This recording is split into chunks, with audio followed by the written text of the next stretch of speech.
Al Heyman. How's evidence that Al Heyman is not the one that's The holding question up is the the fight. fight going to All Al happen, Heyman bro. wants to do is Yeah, control we the don't fight. care about him.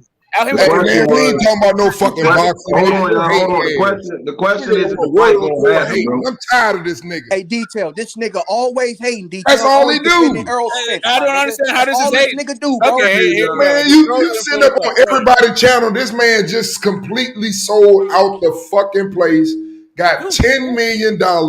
Your man, who Al you Heyman. don't fucking seem to care about and complain about, is fucking getting hit by 14-year-olds. He should have had his dumb ass in Nebraska, and he wouldn't have got hit by a 14-year-old playing on the forum with his dumb ass. Maybe You we got shot in dumb and Nebraska. that We nigga don't know. dumb. Stop protecting that nigga and get his dick out your mouth. Oh, bitch ass nigga. Can't nobody stand your ass. You How on old is everybody he? fucking channel. Okay. And you lose every fucking where you go.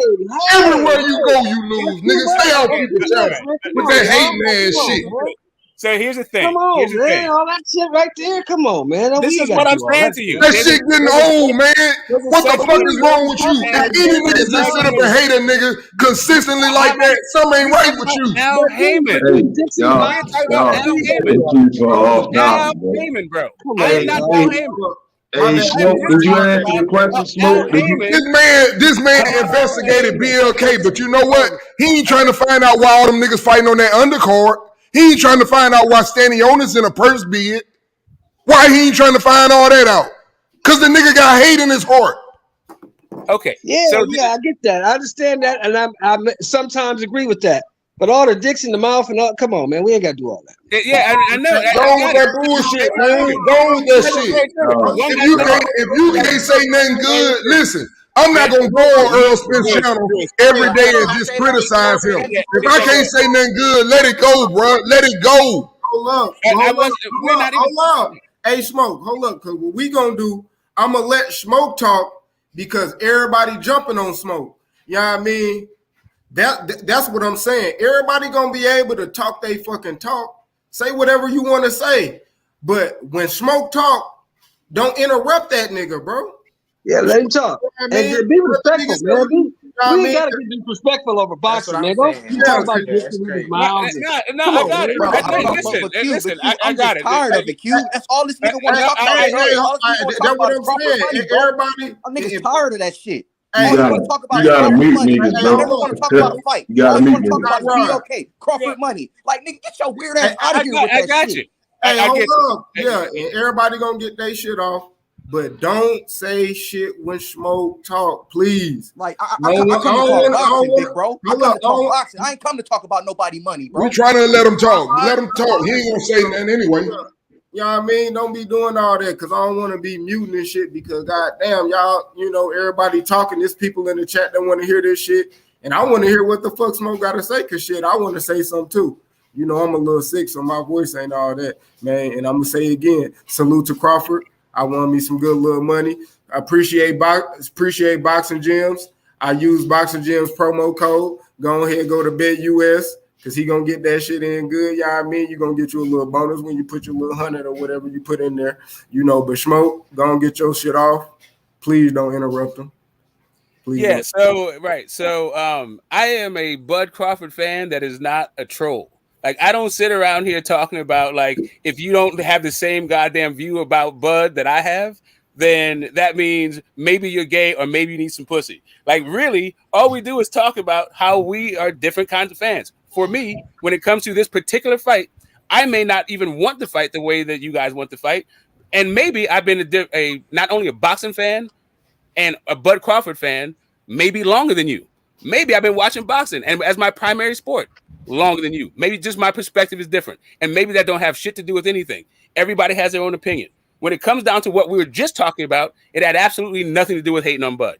You guys are just very, very sensitive about making sure that we put all the blame on Errol or PBC. For me, I think there's a bunch of blame to be spread around. And for real, when I talk about the agency of a fighter and of a grown man, when I say that when the same agency I give Bud to say, I want to fight this year because he's a grown fucking man, that he needs to stand on the square, he has a responsibility for once he makes that deadline and enforces it for people to say and says, I'm going to pull out a fight because of it, then maybe it's Bud the reason, not Al Heyman. That's all. That's it. That's all. I want to give Bud the actual respect I give to every single person who says who makes a stand for their own life and then handles the consequences for their own life. I'm not one of these guys that gives people glory without the responsibility. If you want to get glory without responsibility, go ahead. That ain't me. Hey, Smoke, did you answer the question yet? That's all I've been trying to say. Y'all arguing about some dumb shit. Y'all didn't even answer the damn question. Right, so I'm not sure what question you were talking about. I was talking about the thing that I was answering was whether or not Al Heyman. The only point I was making was Al Heyman. I don't think it. So I mean, we don't know. We got to fucking sit and wait. But I don't think so. At this point, I don't think so. But it may get who knows? But the only thing that I was responding to was the idea that Al doesn't want to fight. Yeah, that was my take. Yeah, I don't know. Like, you know, that shit was funny, man. I don't know, bro. Me personally, I think Earl needs some beer money. You know what I mean? He dropped the shirts. Nigga need pocket money, beer money. I don't know if he want to make the fight. I seen people in the comments saying he was on the phone with Al Heyman. Hey, Method told me, he said he was a nigga in the comments said, go in the room, the door open. Hey, yo, that shit funny. Y'all gonna make me go to Instagram and look at the comments, man. Hey, pull the comments up. Let me ask this. Why is it that it's these people who say, oh, Terence Crawford, oh, take the offer that they was giving you, take it. You don't deserve this and that and this and that. Why? How you know this man deserve, bro? There you go. Bingo. And then hold on. And then if fucking guys and all these other niggas got 50-50, why is Terence Crawford, why he can't get 50-50? We get all the fucking back end money and all that shit that they didn't get, but they got a 50-50 fucking what is it? Guarantee. You know what I'm saying? Why can't Terence Crawford get a 50-50 guarantee? And how do y'all know what this man is worth? And would you take it if you was in his shoes? You'll be the same nigga not trying to take that shit if you was in his shoes. So I don't get this shit, bro. They just a bunch of fanned out shit, you know? Well, I mean, I don't think they want to fight. I've been saying this. The closer it gets to that fight ever happening, we start to see the colors of these fanboys and possibly the team. You know, offer some bullshit money to a grown ass man that been boxing all his life, and then we done seen plenty fighters not get there just doing boxing, not get their reparations for all the work they put in, and especially Bud Crawford carrying boxing on his back. You know, keeping a clean nose, and then this method conspiracy shit that guy's my name right now. It's quite ironic that they Bud fight. This nigga Earl drops some t-shirts and then he gets into a damn accident. It's dumb shit, right? Instead of just like who said it? Just being at the damn fight, you know, enjoying some good fights. He had some fights to pick from. He could went to the TEO fight. Then he could have went to the Bud fight. You know, all the players is out. You know, all the legends is out. You know, but meanwhile you on the gram putting this shit up. You know, calling out. You know, and Al saying no, leave that nigga alone. You see what I'm saying? And that's what it seemed like. It seemed like Al really did not want to fight. The teams don't want to fight with Earl. And it just sounds good to blame Bud, you know, who's doing boxing justice. Yeah. Nah, nigga, it's my turn, nigga. You ain't going twice over me, nigga. So slow down. Go ahead. Why you say, bro? Like, what are you so? You didn't already talk. Everybody went around the panel, so you just gonna jump in front of me? Yeah. Why are you so hostile though? Hey, let him go. Like, what's the matter? So anyway, let me It's Thursday. Why are you so hostile? Let me tell you why I'm like that, Q. The reason why I'm acting like that and I go off on him all the time because it's supposed to be a day of celebrating for the dude. I didn't come on, for example, after the fight and sit up and say Earl ducking him, Earl doing this, Earl doing that. Earl ain't got nothing to do with this. It's Crawford night. The man whole family in the ring. The man just got $10 million. They over there putting every star they got on one card. And then the other nigga that need to fight, they done told them he got to go find a purse bid. And the nigga that's supposed to be fighting King Fish or whatever the fuck he calls himself, he ain't even got a fucking fight and don't want to fight the nigga he fighting. And then you got niggas like Adrian Brunner coming on here talking about some, man, y'all young niggas better wake up. That's all I'm going to say. Ain't shit being promised over here, nigga. We getting money. They got money on this motherfucker. Bro. So wait a minute. All I'm saying is, no, don't get mad and interrupt now. That's what we had to do. We had to listen to that shit. So anyway, what I'm trying to say is, man, it's not about always, for example, just bashing the fighters, because I honestly in my heart do believe that they would fight each other, but I also see that, for example, there is a person, and I ain't finna go into no details. That's the difference in just fucking batter this man. But for whatever reason, they don't want that fight to happen with that nigga. Now, if it's because they just don't want to pay the nigga, they don't want him to get paid off them, maybe that. Are they scared of him? I don't know. But for whatever reason, things are not the same for him. And that's what every man on this panel has to be able to see. Nothing was given to him what was given to any other fighter that you have ever fought. And that's the biggest fighter you ever got in your life. No nigga gives him less money. You give him more money. You also do not take a man that does not have a promoter and fucking start negotiating in fucking May and don't have a deadline, and then you send the shit back in October for November. And he done told you he fighting this year. Y'all was waiting on him to leave. That's it. Y'all were waiting on him to walk away, and he did. And he did the best thing ever in his fucking career. Ever in his fucking career he could have done. And now y'all mad it was Bob Arum. You hated him when he was on Bob Arum. You hated him when he went over there and tried to fight and said, oh, that nigga should have took no guarantee. When he used to getting fucking $5 million. That's crazy, Q. That right yeah, man, this shit is fucking weird, bro. Niggas ain't, these niggas ain't fans. These niggas girlfriends and boyfriends. Something ain't right. So here's the thing. So here's my issue, right? So all the shit that you just said, all of the shit you said has nothing to do with me, but you come at me as if I said all that shit. Like that's really like what it is. Like just because I say he may or may not got 8 figures. I don't know. I don't give a fuck. Like that's not. He in the wrong gym, bro. Let him have his night, Smoke. That's all I'm saying. Let him have his night, and then when he don't get the money, Smoke. When he don't get his money, that's when you go at him. Clean, boy. You just went on a 5-minute fucking thing. Let me. Yeah, but I'm just saying when he don't get his money, go at him. Don't go at him before. Go at him after. Hold on a second. I'm not going at him at all. I'm just not fucking. I don't drink the Kool-Aid like you do. That doesn't mean that all of a sudden I become a hoe and all this other bullshit that you fucking bring at me. Just because some other people that you've been fucking arguing with in chats and on fucking panels. Can I finish my point without you interrupting? Thank you. Like just because other people have feel like did some shit at Top Rank, you've never heard me say that shit. So stop fucking yelling at me about some other shit that you heard on the fucking internet. Like when it comes right down to this whole thing, when it comes down to the negotiation, you is the internet. I am the internet, but you are the guy that can't help to interrupt, but ask me to not interrupt you. And this is the whole issue: is that you, for some reason, there's this double standard in your mind that you think exists for you and the people that you like.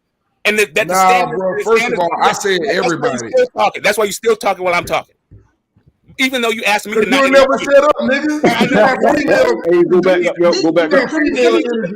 never stop.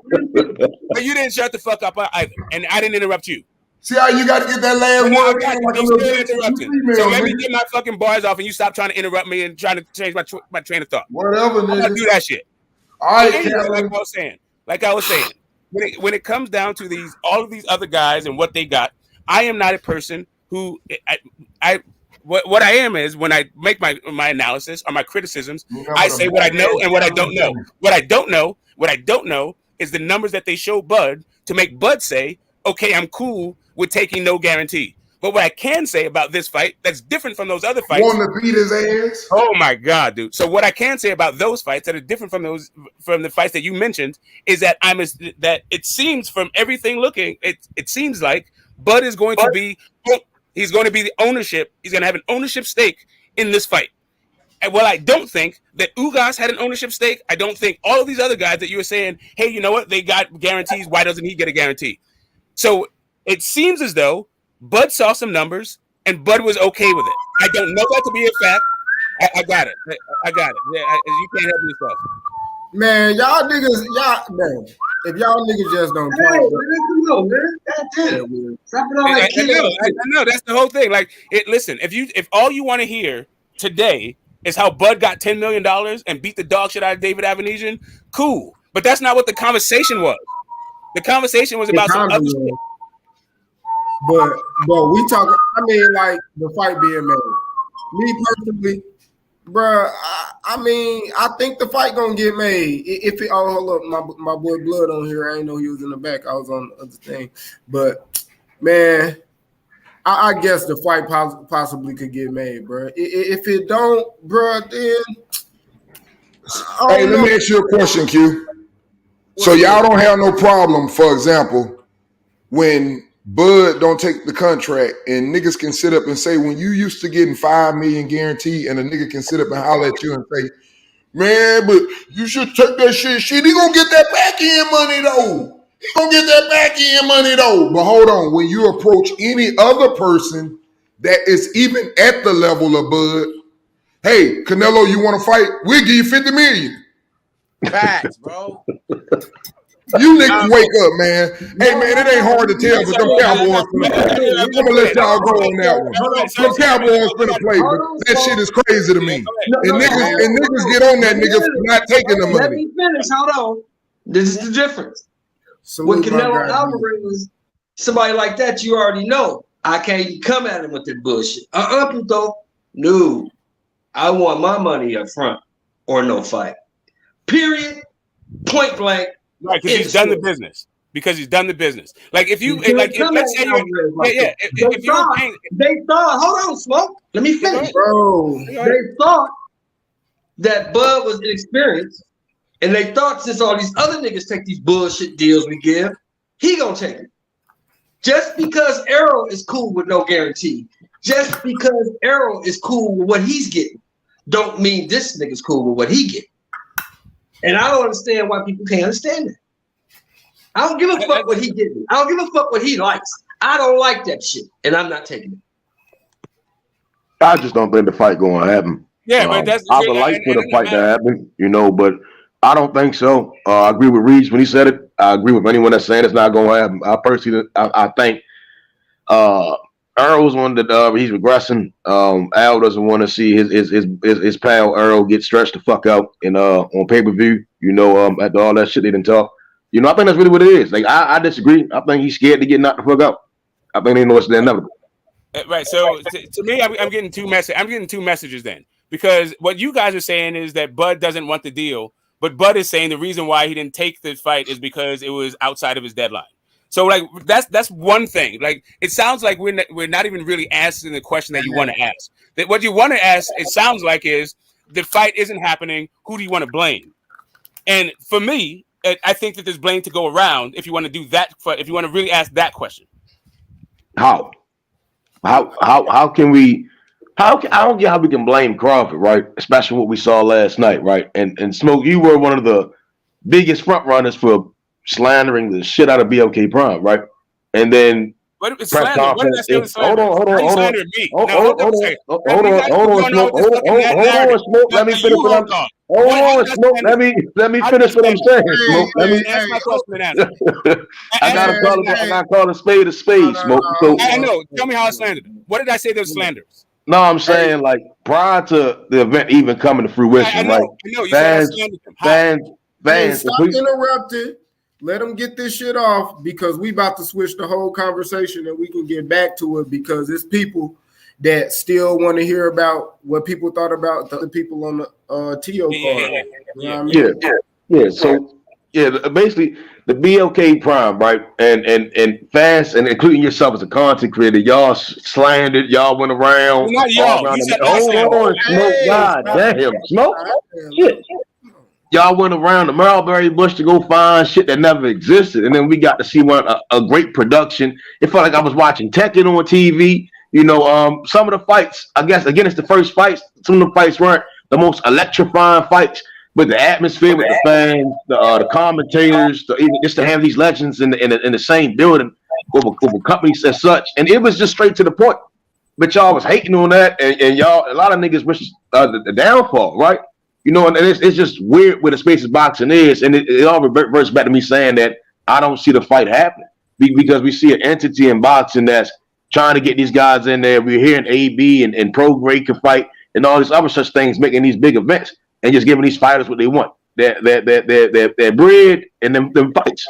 You see what I'm saying? And it seems to be that they're gonna make sure they financially literate and not trying to walk over dudes, which we just heard with Terence Crawford over there in PBC, where Canelo can come in, he go 50 mil. And with Bud, we're going to try to hold you out like you a hoe or something. So what I need for you guys to do is just keep my name and stop attaching my name to this general fucking crowd of people that you guys talk to online and fucking troll. Because I'm not that guy. If you can't say how I'm slandering people, don't say that I'm slandering people. Stop trolling me because you would like to troll shit. Hey, man, let me make a point real quick. Q, Smoke, you done yet, man? So I can make a point about this shit. You got it, blood. You got it, bro. You got it, OG. Get in I'm here. I'm gonna tell y'all that Terence Crawford should never deviate from his self-worth. If he doesn't feel like he was done right, then he needs to go back to the negotiation table. I believe he deserves 50%, and this is why. And this is as far as I'm gonna go. My mind is made up. Terence Crawford already has 6 defenses as a welterweight, just as many as Spence. Spence done been a welterweight his whole fucking career. Not to mention that Terence Crawford got 9 defenses at 140. He made an undisputed status. There's no reason why this guy should be B-side to Errol Spence. Errol Spence out here getting in car accidents and all kind of shit like that. He ain't focused, man. Terence Crawford been champion a year less before Spence, a year after Spence, I mean, and he already caught Spence in defenses and shit like that. There's no way they should be trying to tell this man that he should be on the B side when they gave guys like Mikey Garcia and all them guys 50%. It's 50% of no fucking fight. That's the way I look at it. Big up to Terence Crawford. He's the best in the world, pound for pound, baby. That's all I gotta say about this kid. Hey, I disagree with that last part, but I agree with everything else you said, OG. Pound for pound. Listen, that's what I'm saying. Like, if you say it's 50-50 or nothing, I'm not mad at you. I'm not mad at him saying I want to fight this year and going on. Like, I'm not mad at none of that shit. All I'm saying is take the fucking responsibility if you're going to say that shit, that's going to be an obstacle to make the fight. Don't go around and then say, hey, it's Al Heyman's fault if you're the one making stipulations that the other side is unwilling to fucking meet. It's not their fault at that point. Now you can fucking spread blame. He shouldn't deviate from his self-worth, man. Whatever he feels he's worth, that's what he needs to go with, bro. And plus, none of us really know what the fuck is going on anyway. They could come on here and tell us blase squaze, but we ain't behind those closed doors, man. What's a fact is that Terence Crawford has more accomplishments than Errol Spence as a fighter, right? I just laid it down to y'all, man. Y'all already know it anyway. I'm preaching. Y'all already know that he already made his mark at 140. He had 9 defenses, and he became undisputed. And then he went up to welterweight and got just as many defenses fucking Errol Spence. Yeah, dude. That's what's a fact. Yeah. You can talk about the resume all you want. That's opinion-based shit. Oh, well, he fought the better opposition and all that shit that people argue about for hours. What's fact is that Terence Crawford has more title fights. He dominated 140. He was undisputed. That's the kind of shit that's fact. Anything outside of that is just opinion-based shit. And anybody hating on Terence Crawford at this time is just a fucking hater. The man got $10 million from BLK Prime. Y'all want to go out there and say the man didn't get $10 million and all that. That's just a hater talking like that. You don't know what that man got. They say he got $10 million. I'm good with that. I don't give Hey, talk about Right. If we don't know, that's the issue. They said he got $10 million. That's all I'm saying. Is why can't we just say that's what they said and then leave it there? OG, talk about what they be saying that Terence Crawford deserved. Why? How y'all know what he deserved? How they know what he deserved, OG? He said why he said it. He just said what Terence Crawford thinks he deserves is what Terence Crawford. He's the one who's born with the skill set. He's the one who's born with the talent. So he's the one who's got to decide what he's worth and what he fucking deserves. What the rest of us, we didn't put blood, sweat, and tears with him in the gym. He's the one who did all that. So I can't come on here some couch potato fucking telling him what he deserved, and I'm a motherfucking couch potato. Yeah, tell him, Lord. Correct. Tell him, Lord. And that's my thing. And that's my thing. I've never said anything like I never said that Bud shouldn't get 50-50. As a matter of fact, I've never said Bud shouldn't get 60-40. That's not my issue. My issue is if you're gonna say something and you're gonna be a man, then stand on that shit and don't be like, oh, now it's the other person's responsibility to like capitulate to my shit. Just stand on your shit and be like, yo, if I don't get the fight and you guys don't make the fucking number and you want to blame me, cool. But this is my shit regardless. I am willing to fucking take the slings and arrows for standing on my square and knowing my worth. That's all I'm saying. Is that not what he did, though? That's what I'm saying. That's exactly what he's doing. But the issue is that what I'm hearing is it's Al Heyman's fault. Nobody cares about that. So that's the point. Nobody cares about the opinion of Al Heyman or any sanctioning body or any promotional company. Nobody cares about that. The man said, this is what I want to fight your guy. They didn't give him what he wanted to fight their guy. So he moved on. What you just said, spent 2 minutes on, is exactly what Terence Crawford did. He's still on the square. I'm not taking that shit. This is what I want. If you can't match it, I'll move on.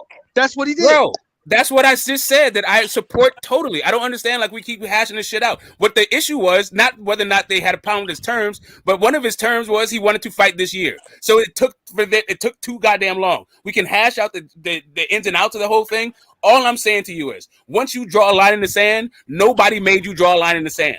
So when it comes down to me as a fan, why we don't get the fight, I'm also putting down the guy who drew the line in the sand. I can support him, I can appreciate him, but I can also hold him responsible for it. Why we get the same way. Hold up a second, and I'm going to end it right here. The same way I hold Wilder responsible when he said he wanted 50-50 to go fight fucking AJ. Like I can appreciate Wilder for saying that. I can respect what he did. I can even sympathize with what he did. But it's also one of the reasons why we didn't get that fight.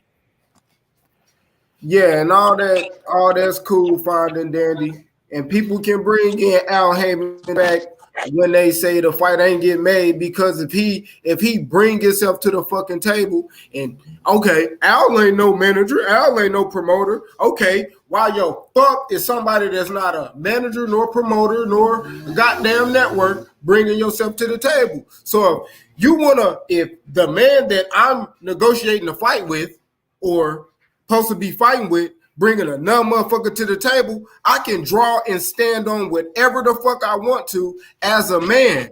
And I don't care what that is, because if we just looking at the shit through real eyes, bro, this dude is one of the most decorated fighters in boxing, one of the best fighters skill-wise, performance, all that shit. Man, I don't give a fuck about no popularity or none of that shit, because everybody that know him know the other guy.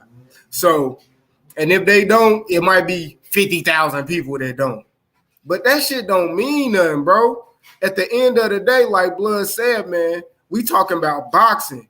And he laid down everything that this man done did in the sport of boxing. We talking about that shit that he just sold out in boxing, bought people from all around the world. I knew motherfuckers from Kansas City that was there, Florida was there, Texas from there, all around the goddamn world. They took their ass to cold-ass Omaha, nigga. They left that good-ass weather in Cali and took their ass to the motherfucking some cold ass spot, you know what I mean? So it don't matter. He bringing them guys out, them stars out. And you know what I mean? When you got other people out here that people all love and, oh, he this and he that, and you will argue the whole opposite shit for them. Like, bro, and they ain't even did nothing, let alone even fought on pay-per-view. Fuck out of here. People actually be out here capping for niggas who never even fought on pay-per-view, talking about popularity, and then bring up Terence Crawford when this motherfucker. We can't verify their popularity anyway, Q. We can't verify their popularity because their names are attached to each other. If you mention Errol Spence, you mention Terence Crawford. Terence Crawford is the most searched for guy on the search engines of the internet right now. We don't know who's more popular, and the numbers lie to us. People report so many different numbers for this pay-per-view shit, so we can't verify anything about that popularity shit. We can't verify it. Point blank, period. What we can verify is that Terence Crawford has more accomplishments than Errol Spence, more title bouts. He was undisputed. You know, he's had 6 defenses, and he ain't been in welterweight as long as Errol Spence. And that's the kind of shit we could verify. I just want to say one last thing. Just one quick thing. Just real fast. Al Heyman is Tank's manager. He's been like manager he's got manager of the year either twice or 3 times. He's definitely a manager. Go ahead. He's not Spence manager. He's either Spence's manager or is his advisor. All right, for the simple fact that he's not verified, a motherfucker over here can't even verify your ass at the table, and you making demands for this nigga. So I can make demands for myself. Who gives a fuck which is your old like man, come on, man. Quit playing talking about this nigga. No, I ain't talking about you, Smoke. Now I'm just speaking in general. You got people, oh man, Al Heyman, he went to Harvard. All this. I don't give a fuck. Bob Arum went to Harvard too. Give a fuck. You ain't want to do business with him. Last I remember, motherfucking Bob Arum could bring millions to the table, and he said he was willing to put millions on the table for his fighter to make that fight. But this gritty motherfucker ain't want to do nothing. I ain't let nobody touch this fight. Get the fuck out of here, man. He go ahead and cook, bro. But what y'all think about Tank talking about, man, there was a cab driver Terence Crawford. No, he said a sparring partner. I just saw that shit. But what about who Tank? If he find a sparring partner, what you fighting, Tank? Why don't you get your ass in there, Tank? Since this dude ain't shit, and you can do better. I think that's what Tank is saying. Tank, like everybody sees TEO as food. Please, I got Tank knocking him out. No. He's talking about Bud, bro. He was talking about Bud, bro. Yeah. Oh. He was talking about Bud. Oh, you know, he ain't fighting no goddamn Bud. Man, see, that's the thing, man. Like this, anyway. Hey, Smoke, go bring it back to the TEO card. Like, what you think about you know what I mean, the undercard, Keyshawn, Jared Anderson, like it's people that want to hear about. So we knew they were like showcase fights, and we saw them all. I thought, man, was Xander Zayev on that same card? Yeah, he got Adams. He got him. Yeah, right. I thought the Xander Zayev was probably the best fight of the card, and candidate the best fight of the night for me. Like as far as fight goes, not the way the guys looked in fights, like the most competitive back and forth, like kind of like as a fight went. But everything else is just like kind of a showcase. Like I'll just see, like I need to see more resistance out of the opponents for Keyshawn Davis. I need to see better opposition for Keyshawn and Big Baby. Like it's time for him to step up. Hey, I'm gonna tell you this. Let me say something to E right quick. I'm about to tell Smoke about them opponents. Both of them. Keyshawn and Jared Anderson had the best opponents. They had the biggest step ups. Like Keyshawn ranked 130 something. His opponent was ranked 84. Like 84. And Mev, didn't Devin fight that dude? Devin and Mikey. Yeah, Devin and Mikey. Nobody stopped him. He ain't never been stopped. That's a step up. So I'm not saying they step up from their previous competition. I'm saying they need to step up from their current level of competition. But let me say it's not about like where they're ranked. It's not about where they're ranked. It's about like where the skill set is versus their opponents. That's what I'm saying. You was right, E. You was right, and I was wrong, bro. You was right, I was wrong. Keyshawn Davis ain't got no pop, man. I don't think I said that. I said he just not. Keyshawn Davis should have got rid of that dude, man. You hitting that dude with everything but the kitchen sink. That dude ain't never been stopped. He got over 70 40 years old, Q. He got over 70 fights. There just wasn't very much resistance is the issue. They were just like, you could do whatever you wanted. There was like very little coming back. With everything but the kitchen sink. I got a different opinion on that. Keyshawn, man, you got to pop in your punches, man. Nah, Keyshawn had a great performance. I like the that old man the fuck out of here. I like what he showed, right? As far as patience. I did think what was it, 8 rounds? I think around the 6th round, I kind of wanted him to kind of stand in front of him a little bit more. And I saw what Red was saying, like more so just use that. I saw him pivoting, but he was letting the guy escape. And it was a great fight for him because going forward, it's basically just trapping the guy. And that's something that we see with their camp, that they want to trap guys. Bubakar, he also fought on Terence Crawford card. We saw him lose, right? And his mistake, like he'd stop and stand there and then let the guy get off. Keyshawn didn't allow that. And it basically nullified the guy's offense. But what Keyshawn slipped at was just closing the show. We saw that the punch was effective. We saw the body shots were mean, but he kind of would like do similar things in the amateur, right? He's kind of, like I would say with Johnny Beck and some other guys that's on that top level, they'd pull out instead of kind of step in and then really punish this guy. And he'll let the guy like give time to think instead of just like how Jared Anderson showed, like just shut all that shit down. You see what I'm saying? Because the guys like Jerry Forrest could have hung around. You know, he could have fought like Xander, right? Xander was kind of just, I disagree with Smoke saying Xander had, like, you see what I'm saying? I was not really impressed with Xander's performance. That was show. Yeah, I wasn't impressed with Xander's performance. Tiger looked real good with his feet. That's kind of what I want to see from his footwork, maintain that distance. He got long arms, and then it was time to get him up out of there. He found the shot, boom, got him up out of there. Keyshawn was landing certain shots at will, but I really wanted him to just take a step forward and really just start really just beating the fur off the guy. Yeah, but it's on to the next one. I think it was with Keyshawn, it was just the type of pressure he applied to do, and again, it was the shot selection. I mean, he could have threw more punches, but you know that dude had that. He was just up in there. He had that high guard. You know, it's just Keyshawn. He good. But if we talking about like to see Keyshawn stop that guy, that specific dude who never been stopped before and all, and been in there with JoJo, Devin, and all that. Shit, he had to show a higher level than those two guys. If we looking at it like that, and he could be right along there, you know, I think that performance was good. Them not stopping him. Shit. I mean, I kind of expected them to stop him, but then again, I didn't. It was kind of like the TEO fight when I was looking at that. Like, I'm like, shit, if TEO everything that I really, really think he is, he should stop him, just like I thought Keyshawn. But Keyshawn, he ain't got that pop that I think he got. He ain't really found that accuracy right there. Like and the shot selection, he too. When he was stabbing, shot selection, when he stabbed him to the solar plex with that, you seen it wasn't stiff all the time. Sometimes it'll slide down dude elbow when he landed, a little low and stuff like that. So I think like Keyshawn is still like go back to the lab and perform better, but shit, I can still look for a step up. That dude fought with a certain style that veteran he did things that veterans did to survive. He threw punches when he was hurt. I seen Keyshawn hurt him to the body, and dude still, he was able to keep that poker face and still walk forward, and Keyshawn actually stepping back while dude actually was hurt and, giving up that real estate. So I think that was a good fight, man, for Keyshawn. Jared Anderson, though, bro.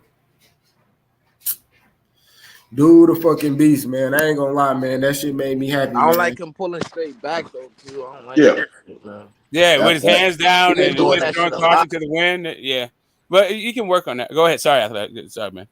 No, I was just saying he do that shit a lot. I see he did get caught with a shot and took it well, but that guy looked real small, like a cruiserweight almost. You know what I'm saying? Like against some bigger guys at heavyweight, can't be getting. I don't know, man. Yeah, and he hit that dude clean. Like we're saying that Jared Anderson is heavy-handed, but he hit that dude clean a whole bunch. Yeah, a lot of He didn't times. go anywhere. I don't know.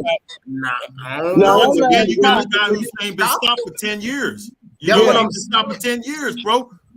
So and that when last he had shot, a good chance. you got to admit, fellas, that last shot, I thought he killed that dude. That dude Bro, just slumped over like that. That nigga body shut down. So I'm talking about power. Yeah, shit. I thought he killed that dude. Hey, he hit that nigga, and all I heard was the Windows sound when you turn on your computer, nigga. Nigga, I was like, damn. You need to put in more work in the southpaw stance. The thing is, when he was in the southpaw stance, he didn't look comfortable in the southpaw stance. A few times. Right. I agree.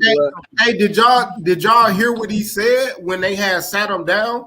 He didn't know that he got knocked out. Yeah. He fucked dude up, dog. And no, I'm not saying he didn't fuck him up. I'm just saying that he, like they said, they claim that he threw 100 punches in the first round. And if you're throwing 100 punches as a heavyweight, the way that he was landing on that dude, I know he hasn't been knocked out, but the guys that he's been fighting are not been the prolific knockout artists. Like, Franklin is not a knockout artist kind of guy. Like, I don't know. Like, Forrest takes a lot of shots. I'm gonna say this, and I'm gonna shut up. Yeah, go ahead. Look, if you keep putting Jared Anderson in with that level of competition, he's gonna kill somebody. Yes, exactly. I think ending the year off, Jerry Forrest was a great opponent. I think they came out with one of the best game plans. I understand. I do agree with E, but as he said, athletic minds, as he says, the pulling back, and that's something I always do. That's why I always say, you're a heavyweight. You're not a goddamn featherweight, lightweight, middleweight. Well, you was a heavyweight. Them big niggas hit you with some shit. You pull back. You going out like Ebenezer. You see what I'm saying? You just gonna fall back. Timber. That's all. That's all we gonna hear, right? Everybody saw that shit. It's right. So, but the thing was, that was a good game plan on Forrest and his team. Test this nigga chin immediately. If that nigga don't go, nigga, you gonna have to fight. And that's what it was. That's what it was gonna be. You see what I'm saying? And Jared Anderson said, "No, nigga, I eat punches. I can take that shit. I'm gonna make sure we gonna see what you can take." And that's all we got to see. That's what we saw. You see what I'm saying? Nobody's under the delusion, though. Nobody's under the delusion that he's ready for the Joe Joyces and the Furies and none of them top guys. Some people are. He's not ready for any of those guys. They're saying definitely Daniel Dubois. I think them type dudes, yeah, he gonna smoke them. He gonna smoke them dudes. Bro, but that's what I'm saying. Dubois, he gonna smoke them cats. He ready for them. Like, he'll smoke that dude. Dylan White is 10. He'll smoke him. If Daniel Dubois already done fought what Joseph Parker or Joe Joyce? Joseph Parker. Joe Joyce and Joseph Parker just fought. Daniel Dubois just fought some dude, and he got. No, I'm saying who beat Dubois? He got Joe stopped. Joyce. Oh, Joe Joyce. Yeah. He stopped Joseph Parker. Yeah, so I'm saying he already done fought him. We seen Herc already fight Bang. The dude he just knocked out gave Bang a hell of a fight, and Bang dropped him. Hey, but what about Sanchez out? Sanchez might be a good test for him. Yeah, so hell yeah. Sanchez for Big Baby? Man, he ready for it. What about Zalal Zhang? All them dudes, he ready for them dudes. They knocked them dudes out. Well, what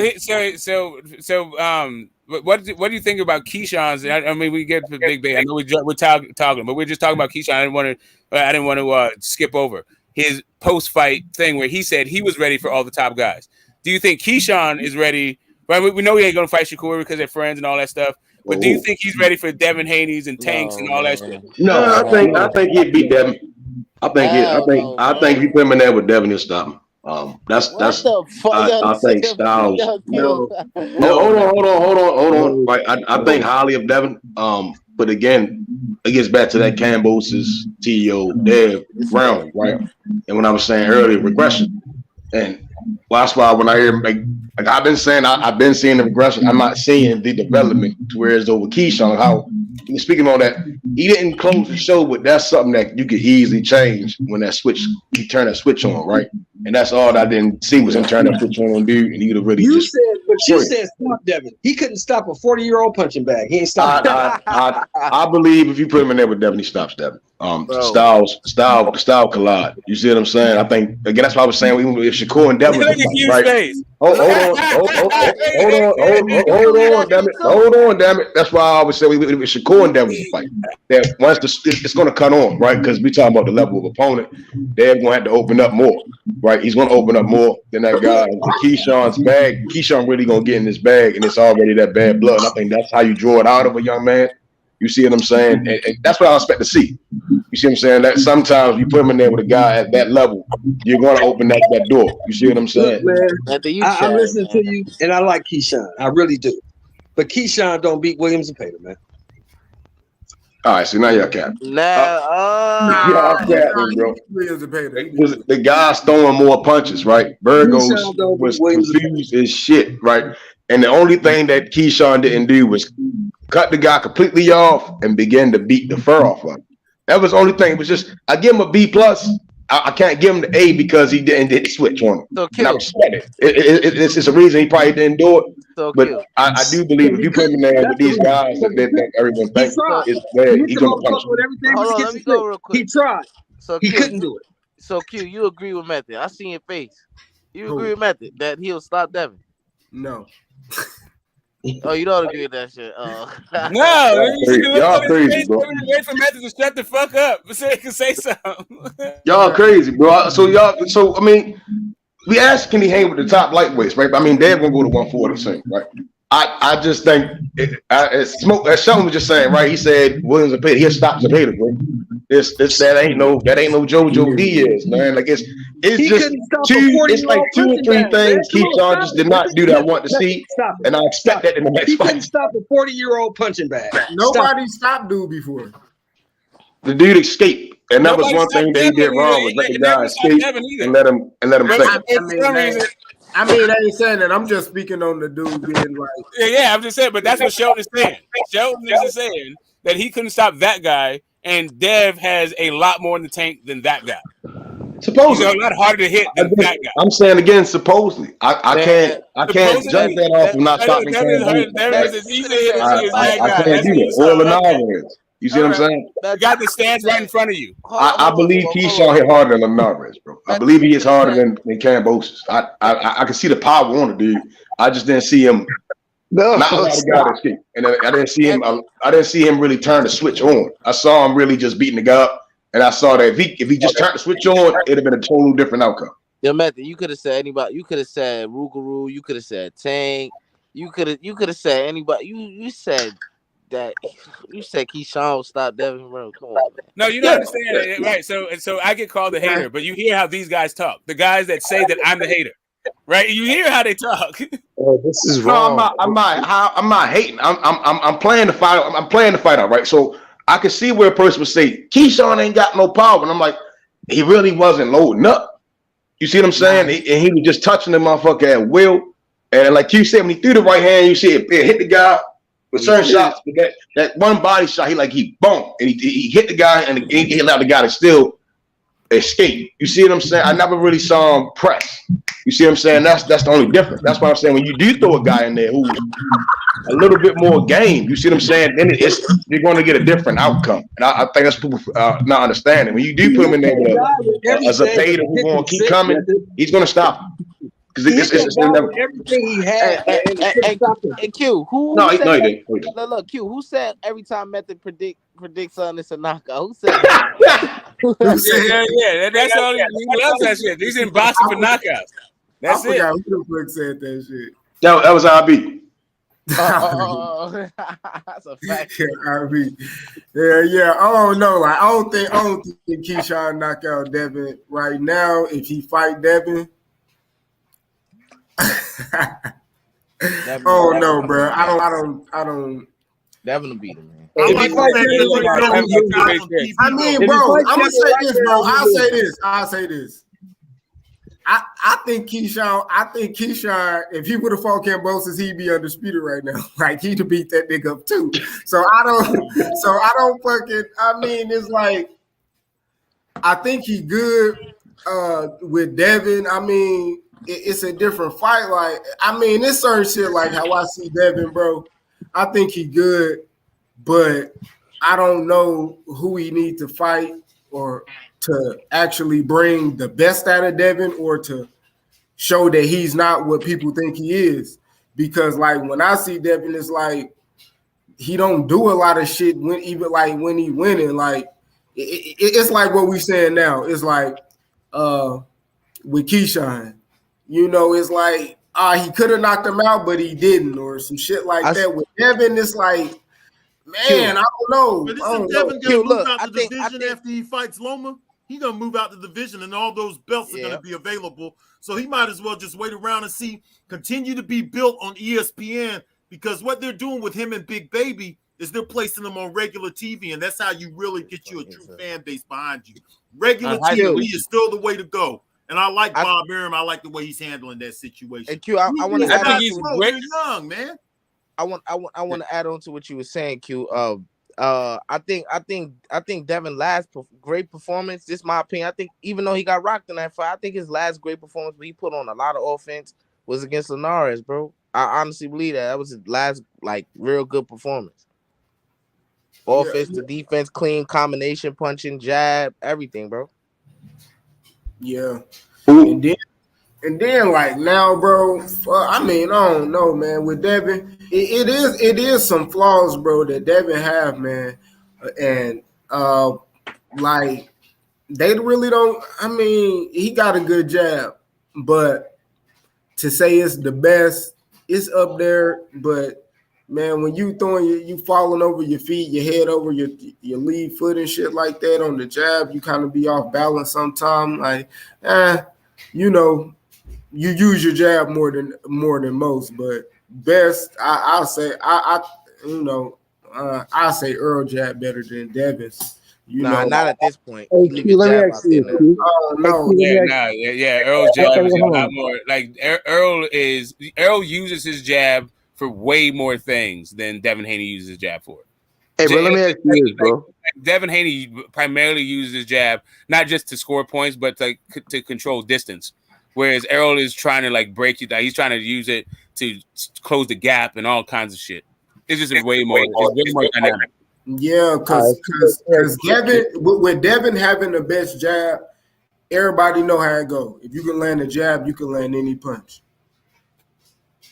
I can't say Devin punch selection is like an elite type of punch selection. There's a lot of punches he don't use. He just leave, got in the bag, you know, save the shit for later. You know, sometimes he'll bring out the left hook, sometimes he won't. You know what I mean? The Kambosos fight, you know what I mean? He'll throw the right hand, the uppercut, you know, the follow-ups right there. He don't do it. It's like he played a type of safe, you know, sometimes even when it's right there for you to take. when I hear Bill telling you it's right there, and then in a post press conference, you know what I mean? You like, yeah, my pop said it, you know, but I didn't really, you know, it's like, damn, if you did that with that opponent, and you tell me that he could beat the Tanks, the Shakurs, like they gonna have way more shit for you to be cautious about throwing than a Cambosis. So if you ain't bring it to the table with them, how sure am I are you gonna bring it to the table when they step up? That's why I'm like, when I kind of look at Devin, I'm either looking for him to show me like the shit that I'm missing, or kind of be like, damn, it's not really what people were saying. Like I just see Devin is still learning, bro. I don't exactly know exactly where to measure him right now. He don't have the type of resume where I could say he done beat the best of the best, and that's why he is the king. I think you was, you know, you fought the people, then you end up getting the belts off of that. But even when I look at Tank resume, and people can say what they want, man, Tank resume damn near look better than Devin's. It's equal or better. It's not worse for damn sure. When at 135 pounds? Man, the whole resume. I ain't no, but we're just talking about 135 pounds. Man, I mean, did he fought Nunes at 135? Yeah, he fought Nunes. He fought Gamboa. That guy knocked out Devin first defense when he got his belt. That guy Nunes knocked that dude out. But wasn't it after? Wasn't that guy? Exactly. It showed me that after he got beat, he went on and he still smashed this dude. No. My point is, wasn't Santiago that guy? Wasn't his name Santiago? And wasn't that guy undefeated when he faced Devin? I mean, yeah, I guess, but he got knocked out by a dude. Tank no, I got it, but he got dropped by Dev. Like it's not like Dev was like, it's not like Dev is some power puncher. Although Dev did have more power before the surgery than after, and Santiago was the last fight that he had before that surgery. I think that dude's name is Santiago. But Santiago was beat up on Devin. Santiago was the blonde haired motherfucker. Say again.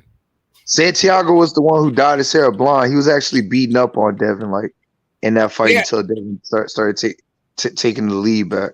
Yeah. I mean, my point isn't whether or not Nunes is a good or bad fighter. I mean, it didn't last very long with Tank, and people thought that he was doing well against Tank before Tank knocked him out also. But that was just a much shorter fight.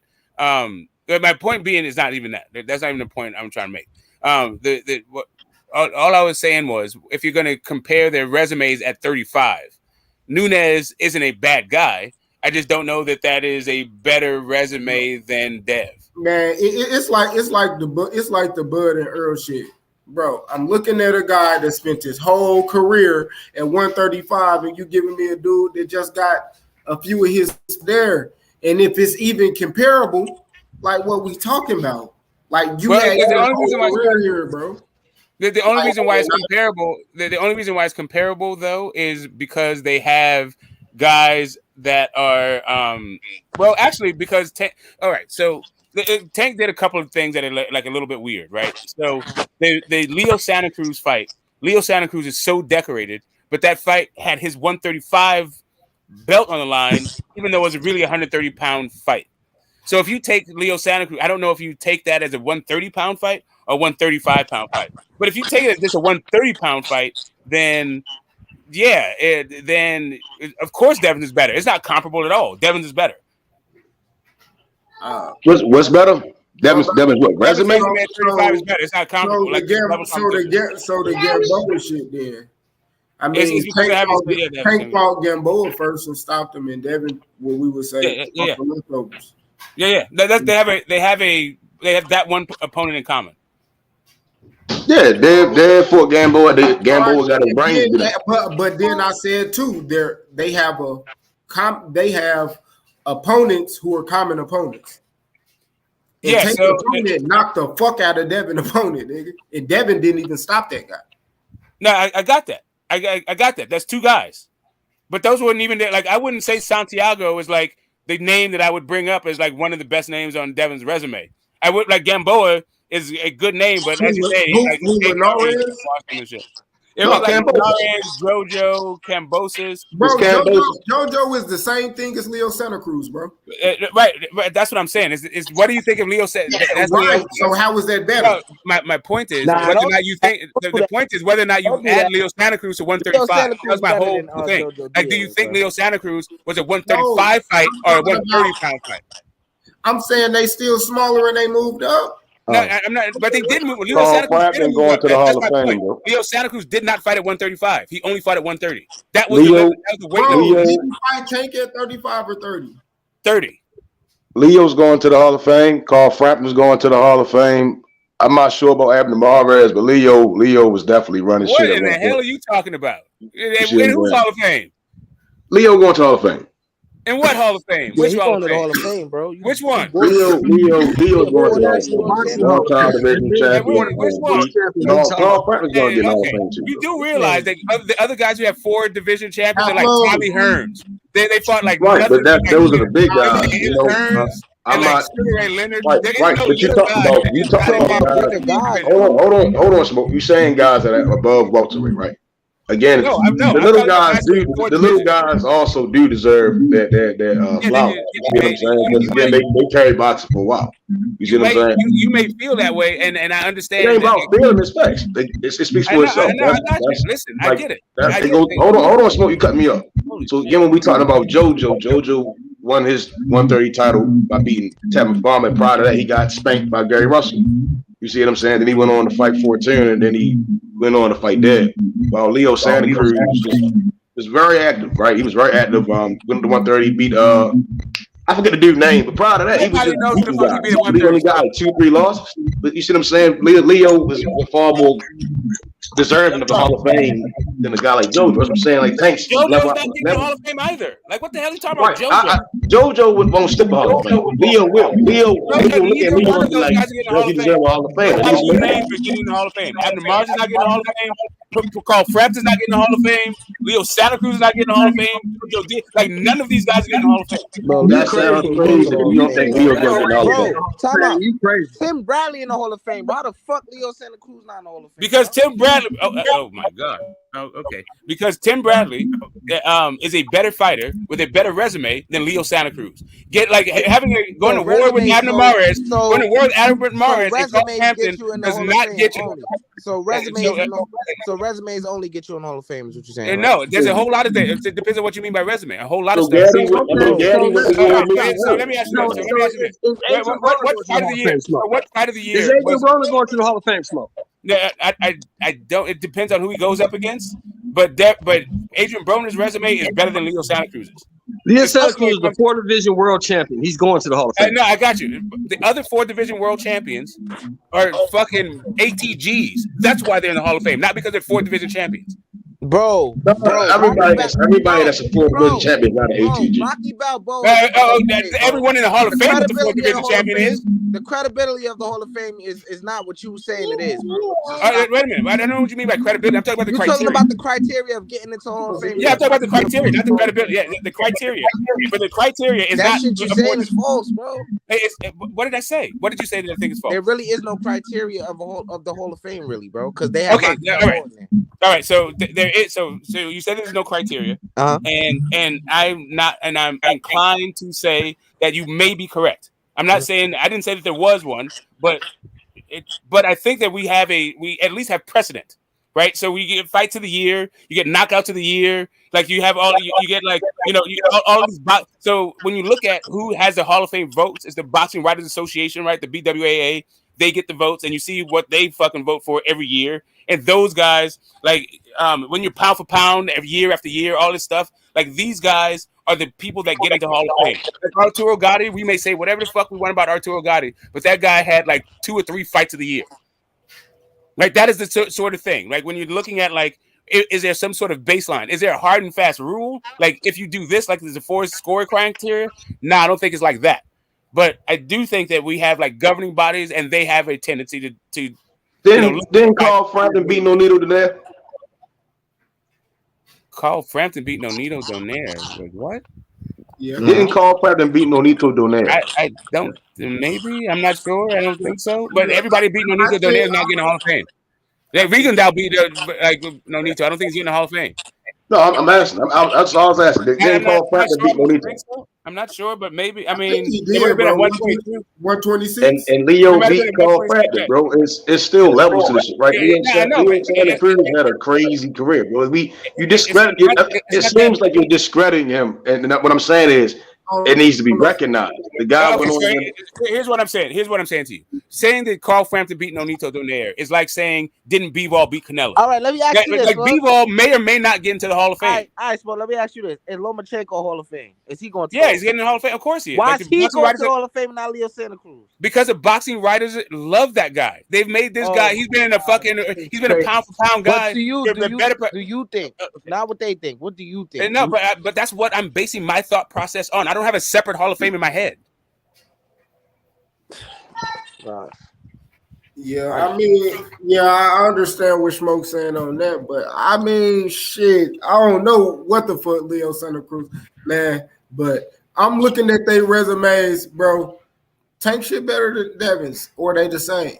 If a nigga want to argue, I ain't gonna be sitting here talking about Devin. You know what I mean? He got the belts, and respectfully, that's why he the king. But not because you ran the gauntlet and we know you better than the people that everybody are considering the best at the division. You know what I mean? He ain't I just know what I know about Nonito is that he was never a featherweight. So like the idea that like he went up 2 weight classes above his fucking weight, that he's like really the guy in, and he's a 4 division champ. Like, I mean, I don't know. It is what it is. And Carl Frampton, like I just the same way that Ugas has a win over an ATG under his belt, I don't think Ugas is getting the Hall of Fame. Hell no. He got his ass stepped on by Spence. Right. Yeah. And what was well, we was comparing Tank and Devin's, right? Resumes. Yeah. That's what I was talking about. That's where it all started. Yeah, Tank got a better resume. I think the Barrios kind of really solidifies. I think Barrios solidifies that. Bro, that is at 140. We're only talking about a better resume at 35, not a better at 35. Yeah, I mean, again, I think Cambosis and Shakur really right? Bro. I'm not even gonna say nothing on that, bro. I think he'll knock Linares out.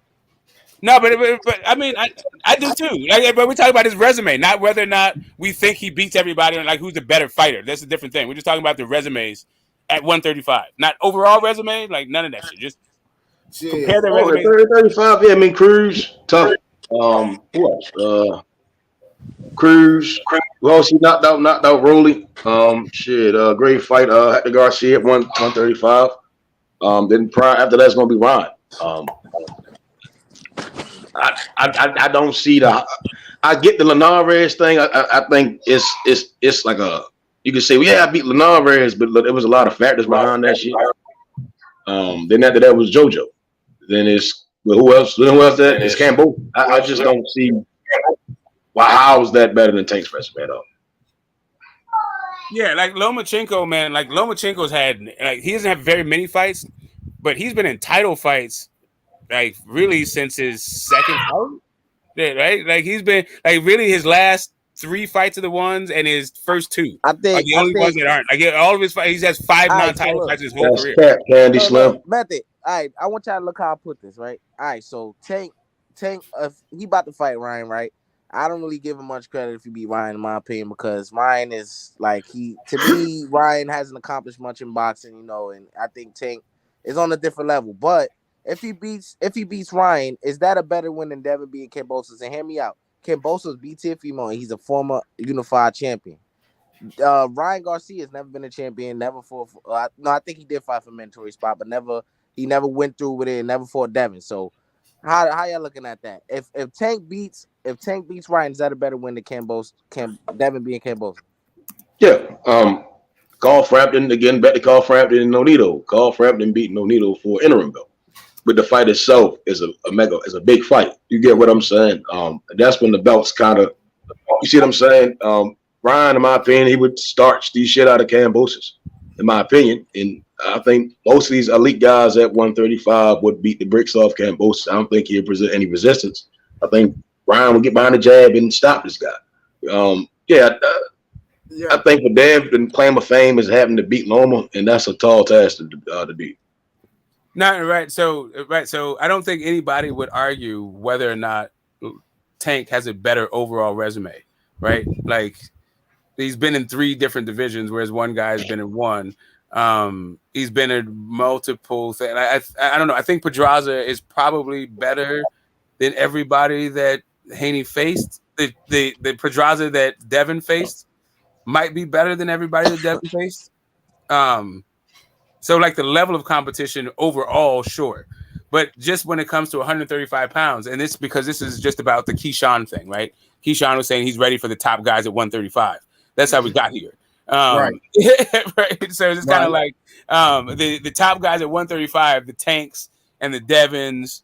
And let's put Shakur to one side. You can maybe throw Isaac Cruz in there, the Jermaine Ortizes.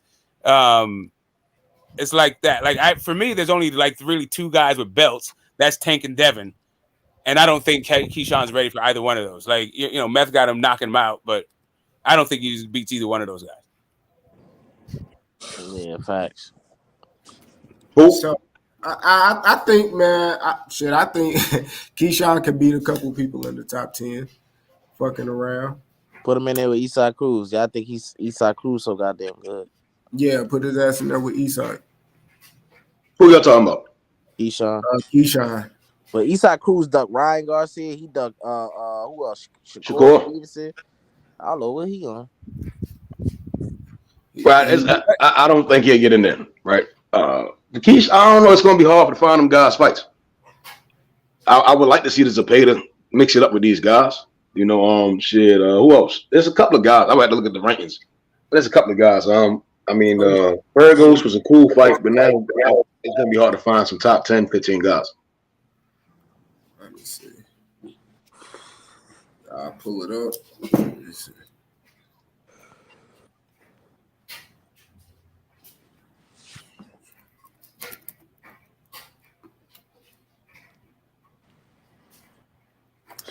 No, man, I mean, shit, but we talking step up. Shit, he just fought dude. I say he took his replace. Keyshawn probably, he ranked in the top 80. He inside the top 100 now. Bring his ass all the way to the top 20. Shit. Hey, did Keyshawn knock that dude out? No. I'll say for that alone, that people even thinking him or would be like, man, he needs to fight some motherfuckers ranked that high. He that good. Now, yeah, I still stand that Keyshawn stops undisputed champion. Nobody agree with me right now, but I think in the next couple of months and this next year, people are going to really see the levels to these young guys. Actually, I think the other thing is going to happen. I think in the next couple of months, next couple of years, because after he puts this fucking hurting on Loma, Noah's going to be thinking like, oh yeah, Keyshawn is the guy that like he's going to knock him out. Like, nah, bro, right. That's Dav got to beat Loma, bro. Y'all writing Loma off, and Loma can go out there and stop him, man. Loma might stop him, bro. Loma can fight. Loma got nothing for these young boys that can fucking grew up watching them. He don't have shit for them. If Dav go up there and fight that nigga like he fought Campos in that first fight, he gonna get stopped. No, he's not gonna get stopped. He's gonna fucking cruise to a victory because that's all he was doing was in cruise control. All he was doing was taking what the other guy gave him. See, this is what you guys didn't. Okay, so I didn't go into the whole technical part of what like Devin does that apparently you guys don't see. Devin is because he has the training that he has.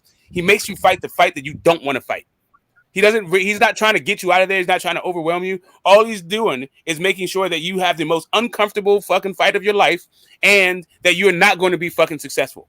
He decreases your odds of fucking winning. That's what he does. We're talking about with JoJo Diaz because we're talking about period. It's like JoJo Diaz was in that bitch having some fun. Everybody gets in the ring with. That's how he fights. That is like JoJo Diaz was having some fun out of that southpaw stance, man. For him to be a so-called defensive fighter, Shakur is way better defensively sound than this man. Keyshawn is too. And I mean, both of them are defensively sound. I don't know if it's here's the thing. I don't know that it's a competition about who's the better one. As long as you are defensively fucking sound, as the way that those two guys are, you can be a multi-division fucking champion and have a long fucking career. Q, I need you to timestamp this day and this time right here for this shit, because I love Method. Method is a tank guy. He thinks that guy is the bee's knees, and that's cool. But Devin gonna beat shit out of Lomachenko. He gonna fuck him up. Man, Chris Colbert ranked top 10 in the WBA at 135. Is he 135? Wait a minute. Chris Colbert fought at 135? You sure you're not? That's right. Yeah, did. How the fuck you get there? Who got the echo, bro? I don't know. Is it me? Somebody got an echo. Damn, after that loss, Kambosos dropped to 11. Shit. He ain't shit. But you let the Handy Brigade tell you he gonna beat everybody else. I don't know who Gary Cully is. Who is Chan Thompson? I don't know who this dude is. Limos and stuff. Who is Billy Diaz? Billy Diaz, what's that from? Billy Diaz, what's that from? Gustavos. He's tough. He's tough too. Okay. He's tough. Hey, that's who Ryan. Max Hughes, I know Max Hughes is. I know Artemis. Francisco. I know Terence. I know Yoshino is. I know Michio is. Hey, Q, you gotta kill that echo, man. I don't know who that is. Sam Dog? I don't know who that is. Hey, who Ryan fighting? I forgot the dude's name. I don't even know the dude's name. I thought Chris Colbert was a 130 guy though. Like, is he on the top 15? Who Ryan fighting? He on the top 15? Yeah, they just like Chris Colbert because of his name. Chris Colbert ain't shit. And he hasn't fought at 135. He's top 10. Shakur Stevenson hasn't fought at 135, and he's top 5. Yeah, because Shakur gonna whip them boys' ass. Well, it's because Jezreel Corrales is number 6. Who the fuck is that guy? Oh, there go Jezreel Corrales was done at 130 when Tate was done at 130. Him alone. Boy, he was the W. At 6. What? Your boy Ali. Yeah, he lost to God damn. Alberto. Albert. I remember that guy. No, yeah, that was long back. Yeah, anyway. Chris Colbert beat Jezreel Corrales. Chris Colbert eats meat. That's what he does. I can't wait for this weekend. I want to see this fight, man. I want to see this motherfucker Rivera and goddamn Frank Martin fight, because I think he's gonna beat the pro. Yeah, that's the fight. On God, OG show, because these niggas be talking Frank Martin like he this, he that. I want to see. I think Rivera gonna beat the pro off that dude. Shit, bro. I don't think. If Frank Martin loses, that's it. I ain't even gonna lie. They gonna say, "Oh shit, boy." Method, you think Frank Martin gonna beat Ali? I think he has the tools to beat him. Right? I ain't really sit down to get a pick, but Frank Martin got a good gas tank. I've seen Rivera gas out a little bit. So I mean, if Rivera going in there fully ready for 12 rounds, it's gonna be a tough fight for Martin. I don't know if it's gonna be a stoppage though.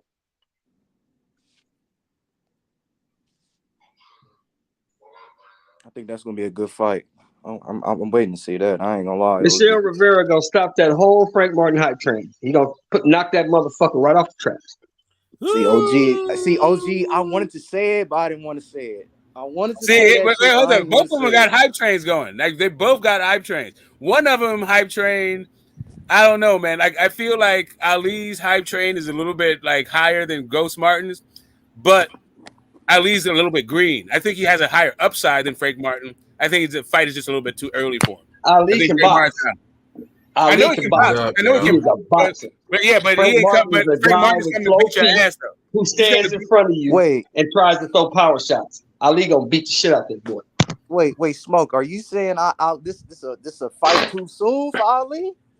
I mean, for me to pick him, the reason why I'm picking Frank Ali is not because the reason why I'm picking Frank Martin is not because I don't like Ali's attributes. I just haven't seen him put it together against a guy like Frank Martin, and I think that Frank Martin is he has the style and the experience to overcome. He has I don't even think Ali has extensive amateur background. I'm not really a big fan of him. Have you seen Frank Martin? Oh yeah. I mean, he fought a dude who. I don't know. I'll say this though. I know Michelle Rivera.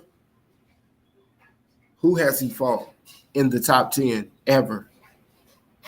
I don't even know how we got that bitch. Yeah, that's what I'm saying. It's like all eye test, and really, it's all upside. And I think he's a Well, who developing the fuck fighter. is Frank Martin And it's for? a hell of a test. I The mean, dude most that beat up Rolly. guys. The dude that beat up Rolly.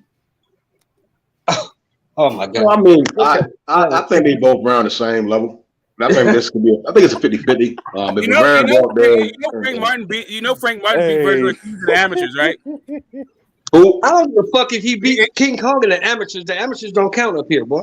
Yeah, no, I'm just saying. I'm trying to tell you, Ali is not that guy, though. I understand that. And I don't think Martin's that guy either. And I'm telling you that Frank Martin is not that guy. Yeah, I mean, I don't think that guy. You saying that like Martin gonna beat Keisha? That nigga gonna get his ass whipped, nigga. That nigga's not that guy. The only reason I say that is because that's Frank Martin's style, not because I think he's that much better than Ali. It's just that Frank Martin's style is a beat ass style.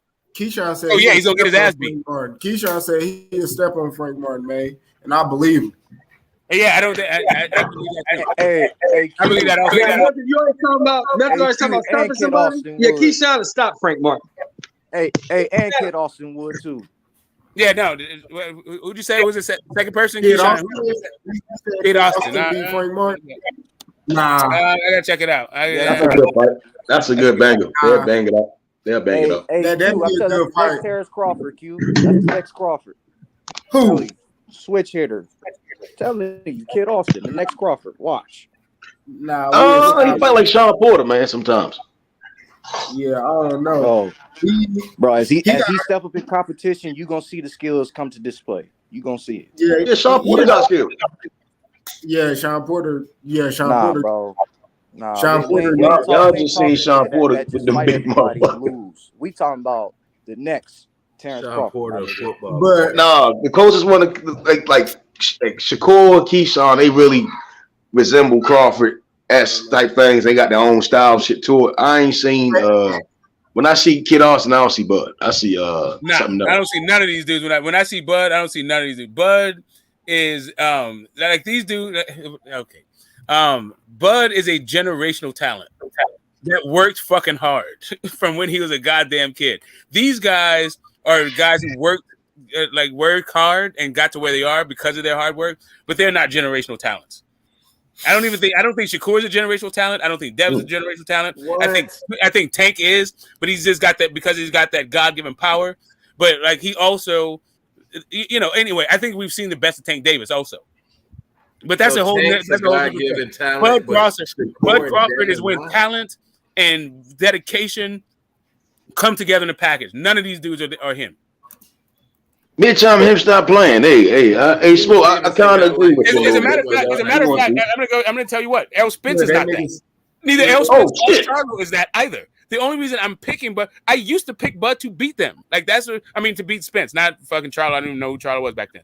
But I wasn't tripping off Charlo like that in 2016. The point is, the reason why I'm picking those other dudes is because they're just so much fucking bigger and good at what they do, and I think they'll be able to take the power. That's really all it is. If I thought that they couldn't take Bud power, I would be picking Bud. Because I know Bud's gonna hit them shit. He's gonna hit him clean with that hot shit that Bud hits everybody clean with. I just don't think it's gonna have the same result that he's had with all those other people. Yeah, I think a lot of people fucking with you on that one right there, Smoke. Yeah, I'm with you. Yeah, that generational talent. Yeah, I'm still thinking shit. Maybe a new way. For his little side of the world. But I mean, even with me just looking at him, he got that boy cold as fuck too. Boots is for sure. Boots gotta. The reason why we know Bud isn't he that because of the divisions and you champion and you starching shit like is you just see the supremeness over these guys until so you gotta prove it. They really ain't. Yeah, we motherfucker ain't found that real challenge though, and that's the thing. That's why people want the Bud and Earl shit because they know that's where he really gonna meet that challenge, and it's really to prove to a lot of people, or really Earl is really that guy because Bud is really the test for Earl, not the other way around. Because Bud is already that. I disagree with that, man. This is Bud's third weight class, and he fighting the best guy. That's not a test. He's by far. That's what I'm saying. Like, Bud is the test for Earl. Like, Earl is the nigga getting tested. Bud already, this nigga on honor roll. He already there. He that. You know what I mean? I don't know. That fight ain't gonna be easy for neither one of them. It's not, but I'll tell you this: if Bud win, I'm not as surprised.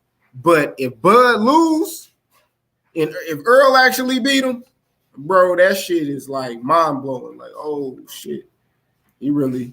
I ain't gonna lie, like. So you think Earl just like a huge underdog in the fight, huh? I mean, as far as like skill set and shit like that, like, yeah.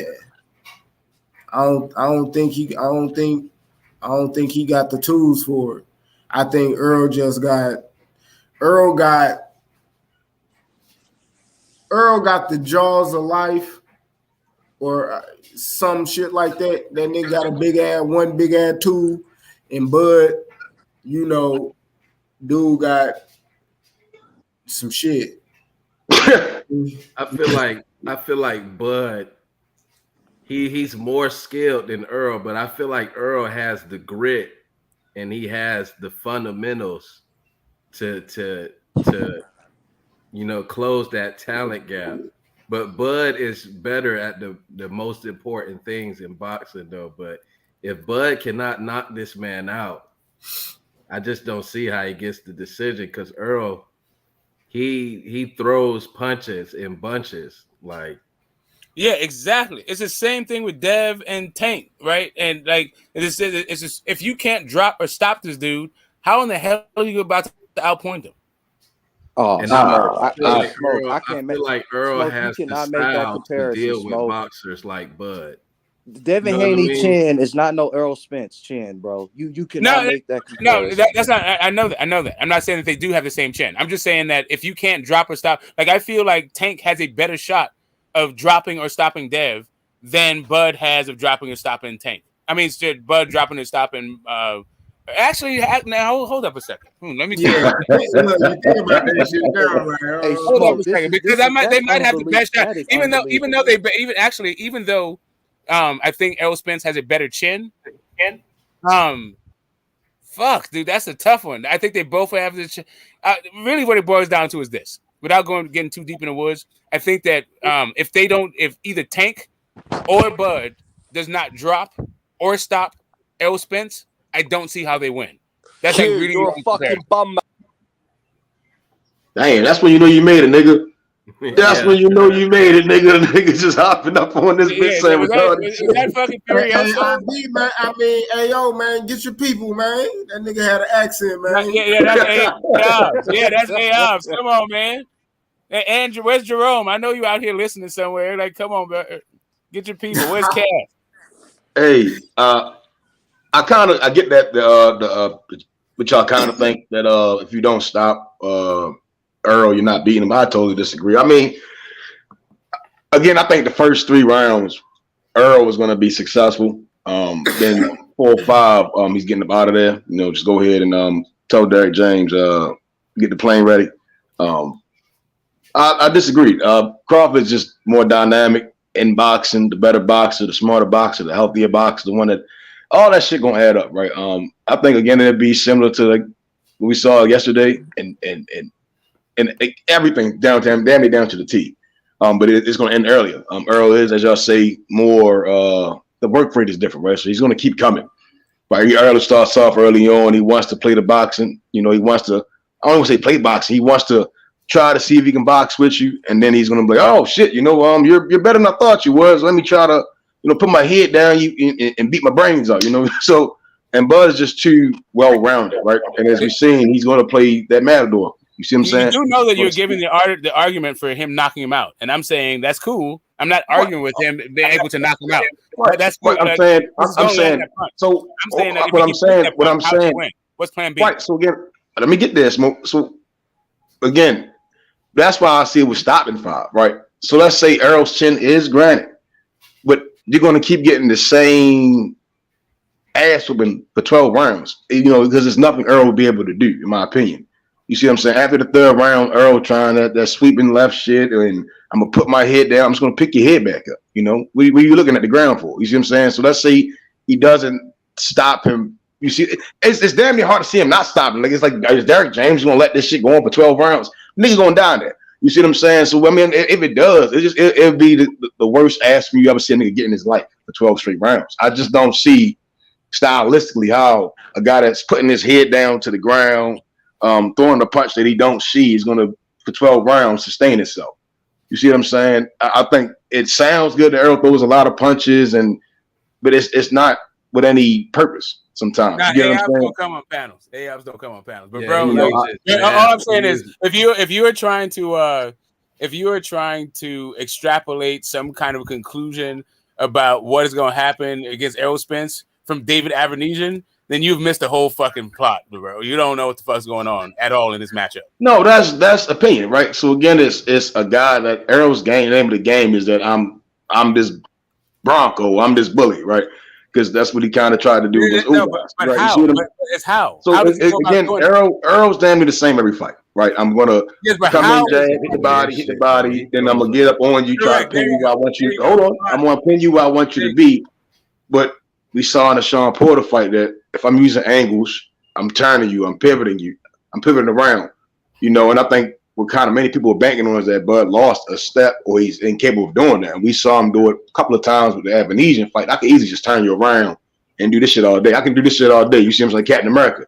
I ain't tired to do this shit all day. Do you think that you can, like, turning Avenesian is the same thing as turning Errol Spence? Yes, Errol's feet is trash. So you think David Avenesian has the feet of Errol Spence? I mean, Earl lost his skill. Earl Avenesian, we don't know Avenesian's not known for getting drunk and doing dumb shit. Like all that shit gonna add up. Bro, we're talking about his feet, bro. Like you, right? I'm keeping it to the fight. I'm keeping it to the fight. I don't get offended what I'm saying. I'm keeping it to the fight. I'm saying all that shit plays a part. Nigga gonna get dizzy in that bitch. You see what I'm saying? Like I'm just saying for 12 rounds, if it does go 12, it's gonna be unanimous. Earl's gonna look crazy. I got you. So here's all I'm saying to you is that the way that Bud fights is picking a shot and coming out of nowhere and doing that shit.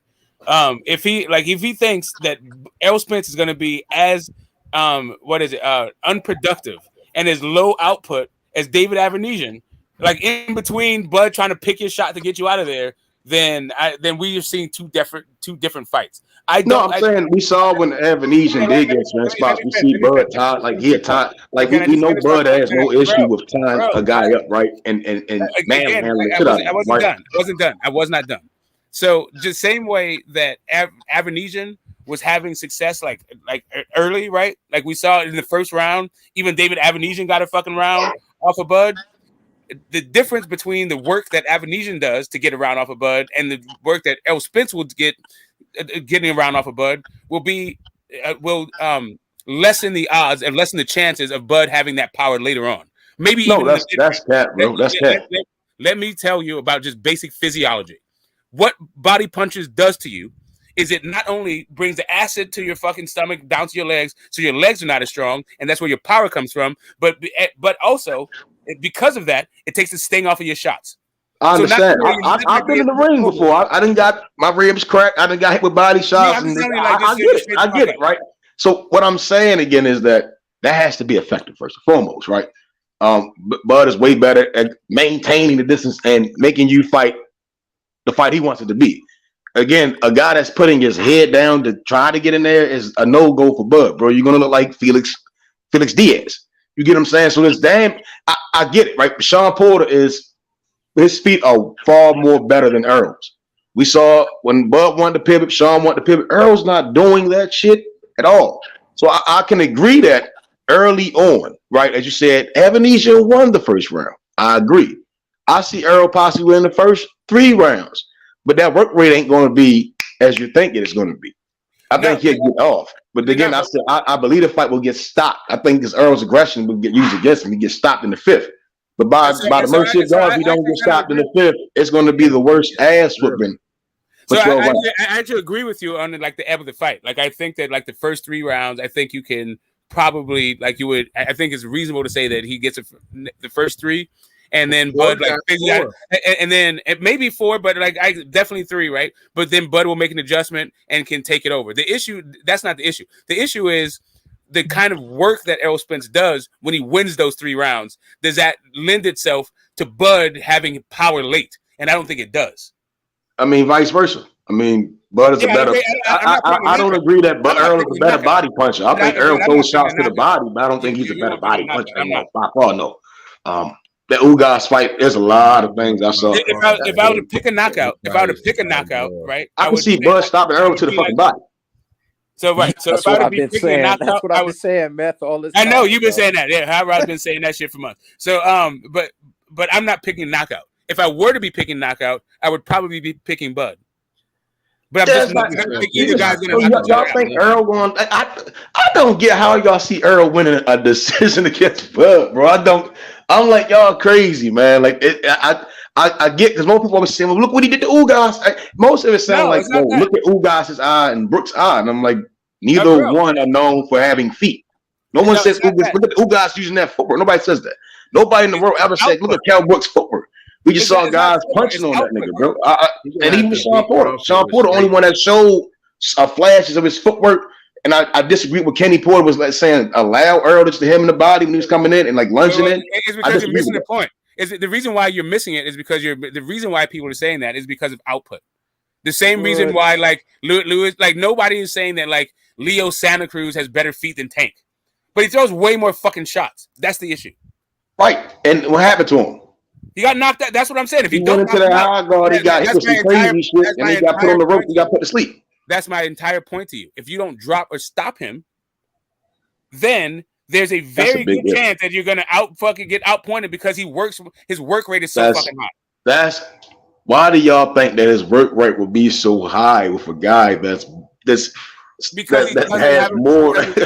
Because again, what y'all said yesterday, the fight was slow. Is what I'm trying. Like I don't think y'all understand. Like let's take when Shakur fights certain guys, right? And Keyshawn, like niggas is known for working more, right? But these niggas neutralize the shit out you. Earl hasn't been, like you said, this is a more so like a damn near a test for him because he really ain't fought no undefeated guy at the level of Crawford. And this what niggas been back to college niggas you go do. It's like the undefeated guy in his division, and he ain't did it. And over the time, the nigga then regress as well. And I just don't see how I stop this one. Like I always thought he was gonna stop him when it was Earl that fought Porter. And even now I'm like, it's gonna get worse. I hear it. So here's the conversation that we're having, and you keep going to stop it. I know it's hard. I don't see how you can say conversation a work rate is whether not going to get chopped in half. Correct. The conversation that we're having is if there is no stoppage and there is no dropping. Why wouldn't it be? Is what I'm confused about. And how can you? How do you believe? My question is, how do you believe that Earl's work rate will even exist with a guy that neutralizes all that shit? Right, because Bud does not have a history of neutralizing that shit. What Bud has a history of is that's cat. Sean Porter. Bro. God damn. What he has a history of doing is catching you while you're doing your work. But Bud is not the guy that makes you fight some other kind of fight. That's what Bud does is let you fight your fight and catches you while you're doing that hot shit. He didn't make Kell Brook fight a different fight. He didn't make Amir Khan fight a different fight. He didn't make David Avanesian fight a different fight. He didn't even make Sean Porter fight a different fight. That's cat. He just caught them while they were doing their shit. Well, again, Sean Porter and Earl, they threw a lot of punches, right? Then Sean Porter and Earl threw a whole bunch of shit, and it was well, he hit me, and again, but when he gets in there with Bud, right? So we want to use that as an example. No, we're talking all that shit ceased, right? It ceased. He lunged in, he caught Bud with certain shit. And as time, as we saw, it slowly became worse. Sean Porter having to just, I gotta use my head, gotta do this, I gotta reset. And we saw Sean Porter sitting in the ropes compared to we see Sean Porter versus Keith Thurman. You get what I'm saying? So yes, he makes a guy like totally different. He was on the ropes. You do realize that the rounds that Danny Garcia won and that split decision victory, Sean Porter was on the ropes. I didn't bring up Danny. I know you didn't. Because you like to cherry pick fucking facts. I'm not cherry picking. I'm just using. I'm using the best. I'm using. When he's on the ropes. I also saw Sean Porter beating Danny's body and making Danny retreat. Yeah, so I mean, it's different points in the fight. But what I'm using the complete best of Sean. My only point is the thing that Sean Porter does best, like being rugged, being durable, like finding his way to like be on the inside and make it rough. That is the same fight he fought. All his other fights is the same fight he fought against Terence Crawford. It's not as though that like Sean Porter had this prolific jab and that Terence Crawford took it away. It's not as though those guys fight their fights. He out-jabbed Earl. Okay, again, when I'm talking about Sean Porter, I don't like encapsulate his entire career to one fight. When I think of Sean Porter, what I don't think of is a prolific jab. What I think of is a guy who has footwork because he doesn't sit down in the shots. A guy who swims with the shots. He smothers his work a lot, but he uses his feet to get on the inside and make it rough. That's what I think of Sean Porter. And that is the fight that I saw when he had success.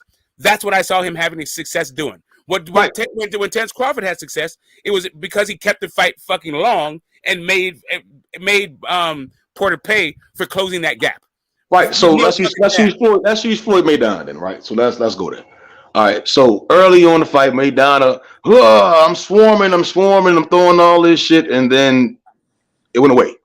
Right. You're no longer able to do that shit. I've taken all that shit away from you, right? And that's the same, not even the same thing, because Sean tried that shit a lot of times, and Bud neutralized that shit early on.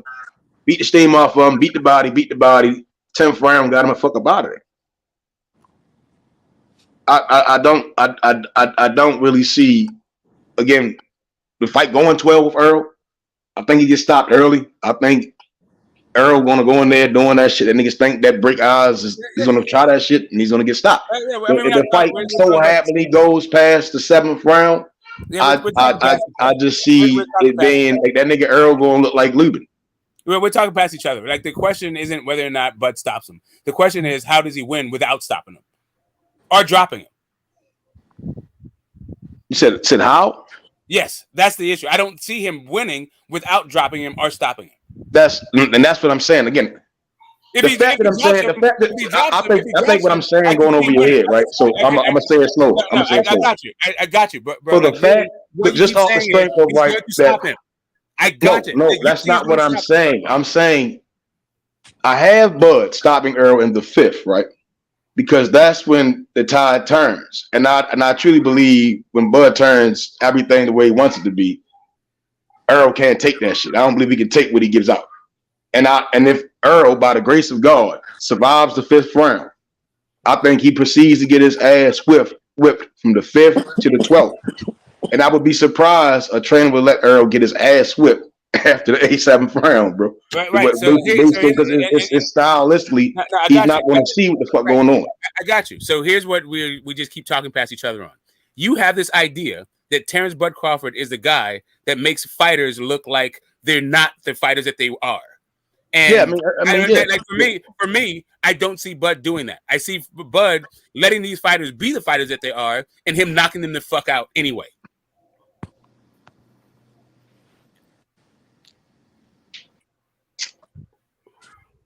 No. Yeah. I mean, it's an agree to. I agree to a certain extent, right? So if you're saying, right, I agree, but I disagree. It's like a mixture of both, right? So you get to be yourself, but I'm showing you that shit ain't shit. You see what I'm saying? And that's all I'm saying. That's basically what I'm saying. Earl's gonna be himself, right? You're gonna come in there first 3 rounds, but it's gonna allow you to box. It's just boxing match, right? You're doing what you do. 5th round, you get neutralized, right? And by the grace of God, if this nigga Earl survives that shit, what I'm saying again, to your point, 12 rounds, right? 12 round bout. From that point on, it's a repetitive ass whooping. Like you trying to turn it up, I neutralize you. Like every time you going to do some shit, I'm just beating the shit out you. You see what I'm saying? And again, even if it goes past the 7, it goes to the 9th attempt. It's hard to see a trainer just letting this fighter get his ass whipped like that. But if it goes into the 12th, it's a unanimous decision. This guy's fought 39 fights, 39 fights with 30 knockouts. So Nine of those fights are unanimous decisions, bro. No, I got So you. would it be 40? Let's say so. The hypothetical, it'll be 40 fights, and let's say if we don't get the stoppage, what is that? What is it? What is that? 40 fights. What is that? 40 fights, 30 knockouts. That's crazy. So it sounds like you're saying that. So if I just got this right, it's the way that you're describing this fight is the way that I described Devin versus Kambosos.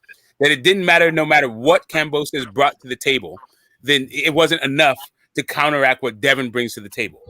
And for me, I don't. The reason why I don't agree with that when it comes to that particular characterization, and you can tell me if I'm wrong about this analogy, right? Why I don't. I think that if this fight happens actually at mid to close range, if this fight is not a long distance fight, then that at that point, at mid and close range, this fight actually favors Errol Spence. Whereas I don't think there is a range that actually favors Kambosos. Kambosos ain't all right. So again, I joke around and see Errol's Kambosos. He not better be, but he got the belt. He more of a well, he might be more so on that Kambosos shit. He got 3 belts like Kambosos had. I mean, he more of a Kambosos than a better be. He ain't that. I think he's trying to make him seem to be. But yeah, I disagree. If Bud wants to take the fight to the mid inside, he's going to show niggas that shit that Errol does is not truly inside fighting. But we can see when we watch Crawford that he has studied the true inside fighters. You place your shots, you make the shots count, and then you walk off. Boom, nigga reset. Earl get in there, get the wild, want to headbutt punching the balls. You manhandle that nigga. Shit. Don't throw him out the ring like Montana Love. But yeah, I just disagree, bro. I think a lot of people were just going based off Earl against the Ugases and Kell Brooks, and I just don't think that's stylistically fundamentally going to work. I mean, again, the Avenesian fight kind of definitely they put a nail on the carpet for me. Yeah, I mean, I hear it. Like again, it's the same thing. For what I saw in David Avenesian fight is just I don't know, and I think maybe everyone's having confirmation bias because it's confirmed something that you said. It's confirming something in my mind too, and that is if Errol can take his power, that work rate and that pace, Bud is not about to match that. That Errol Spence. He's not about to match the work rate. He's not about to match the pace. He's not doing that shit. All right. So the key, what I'm saying that you're forgetting, bro, is that work rate to work, bro. He gotta land this shit. I let you two love. Gotta land this shit. You gotta be effective. Have your say so. What's something, man? You get me? Salute. What's up, salute Cap? Q. Salute OG Q. Salute OG Get the Smoke. Salute OG Method. Salute OG Hot Rod. Salute Athletic Man. OG Athletic Man. You get me? Salute Sports Nation. Yes, sir. We saw some great facts yesterday. I hear Method and Smoke going at it with a great conversation about Terence Crawford, the number 1 pound for pound fighter, and Errol Spence Jr. Yes, sir. I'm agreeing with what Method is also saying, and I understand where Smoke is coming from. You get me? Being an OG of the game. But we witnessed domination yesterday from Terence Crawford. And stylistically, I agree with Method. That fucking pressure shit, all that stuff, the technical abilities of Terence Crawford is on another level from Errol Spence. You can say, Terence Crawford's not going to be able to handle that pressure shit, all that stuff. That's fine. But he's going to debunk that narrative when he applies technical pressure to Errol Spence, which he's never seen in his life. Terence Crawford can fight the pace that he wants to fight at. He's going to make Errol Spence fight at his pace. If Errol Spence wants to pick up that pace, that's fine. He's going to run into some shit. The same shit that Sean Porter ran into, the same shit that Jose Benavidez ran into, the same shit that Kell Brook ran into, the same shit that Amir Khan ran into, the same shit that Jeff Horn ran into, and the same shit that David Avenesian almost took off his fucking head yesterday. His head almost left the Omaha Stadium yesterday. That's what's going to happen to Errol Spence. It's all stylistically wrong. As you can see, it's stylistically wrong. Errol Spence coming into that shit, he's going to get knocked out. Iced. You know what's funny about the all right, you see the on the panel we got Terence Crawford and Marvelous Marvin Hagler, right? And the reason why those two guys should be together, in my opinion, is that you have arguably the two best switch hitters in boxing history, right there, right here, right? But what's funny about this fight, right? The Hagler Hearns matchup, which is probably Hagler's like most notable win, right? And 3 rounds of thunder, like boxing legends, right? The issue in that fight is one of like arm reach and distance and what fight. Hearns, the rangier, longer puncher, got into a slugfest with the guy who has shorter arms and is more prolific and has a more varied attack on the inside. And that's why that's one of the reasons why we saw what we saw. And that's part of the reason why I was saying what I was saying to Meth is it's a fight of distance. If Terence Crawford keeps this fight at distance, then I can see him getting out points. He can outpointing Errol if he can keep it at distance. I just don't think he can. The same way that Meth doesn't think that Errol is going to actually go the distance, I don't think that actually Bud can keep the fight at distance. And I think that this is the push and pull of the fight. Go ahead. And also why this is a 50-50 fight and David Avenesian was a goddamn 1,000-to-1 long shot. And why it's like weird that you guys are like extrapolating what he did with David Avenesian to like what's going to happen in the Errol Spence fight. Yeah, that's crazy. I mean, but y'all do that, but y'all do that for Ugas stuff. Y'all do that for Ugas stuff. So I'm just saying. Cook this nigga, cook this motherfucker, man. This old man don't know shit about boxing. I totally don't think what the fuck. Like my opinion about what is going to happen in this fight was formed in 2017, and everything I've seen since then is just reinforced the opinion I've developed in 2017. It has absolutely nothing to do with Ugas or David Avenesian. But you taking your opinions off of a nigga that's been running the merry-go-round, bro, and that's what's funny to me, right? Holy shit! I've also been basing it off a guy who was knocking shit out in 2016, 2017, 2018, 2019. Like, I see what the fuck Bud's been doing. Like, there's a reason why. Like, I got you. Again, that's why I have the analysis that I have, and it's not. And you don't hear me bringing up like individual fights. I'm talking about the fighters and their attributes across their entire career. Right, but Bud doesn't always get in his bag, bro. Hey, yo, that shit funny, but. It's damn near every fight I see. I know what Earl going to do. Again, and you don't want to bring up the individual fights, but it's hard not to bring the Ugas fight. It's hard not to bring up the Danny fight. It's hard not to bring up the Porter. Doing it. And listen, I'm not saying I'm not casting. I don't care that other people do. I'm just saying that I'm not the one doing it. So when you say people do it for Ugas fight and this other fight, and I've like for me, I'm not. I'm looking at these two guys because I've had like this has been one of the hottest topics, not just in the YTBC, but like in my real life for like guys who had trained all Hall of Famers. Like people in the boxing world that I fuck with been talking about this shit long before I was even on YouTube, really. That's where I'm forming my opinion from. Not this shit, not this fucking David Avenesian and talking to you people like whatever. And I'm not like trying to cast any aspersions on knowledge. I'm just talking about like where I form my opinions. I want a button. I want a fucking button. Like a bag of bricks. I don't know why you can't realize smoke, man. There's levels to this shit, smoke, man. There's levels to this. My man's levels above Errol Spence, technically. Between I do think there's levels. Look what he's doing. Look what he's doing. Errol Spence ain't hitting people like that. Okay, let me ask you. Hold on. Hey, yo, let that bitch play one more time before we get to it. And you really think Earl gonna beat this nigga, yo? Just from seeing this clip? That's all I want to ask you. Like, okay, I'm sorry. When the fight started to where the fight ended, right? That's all I'm asking the nigga. When the fight started to where the fight ended.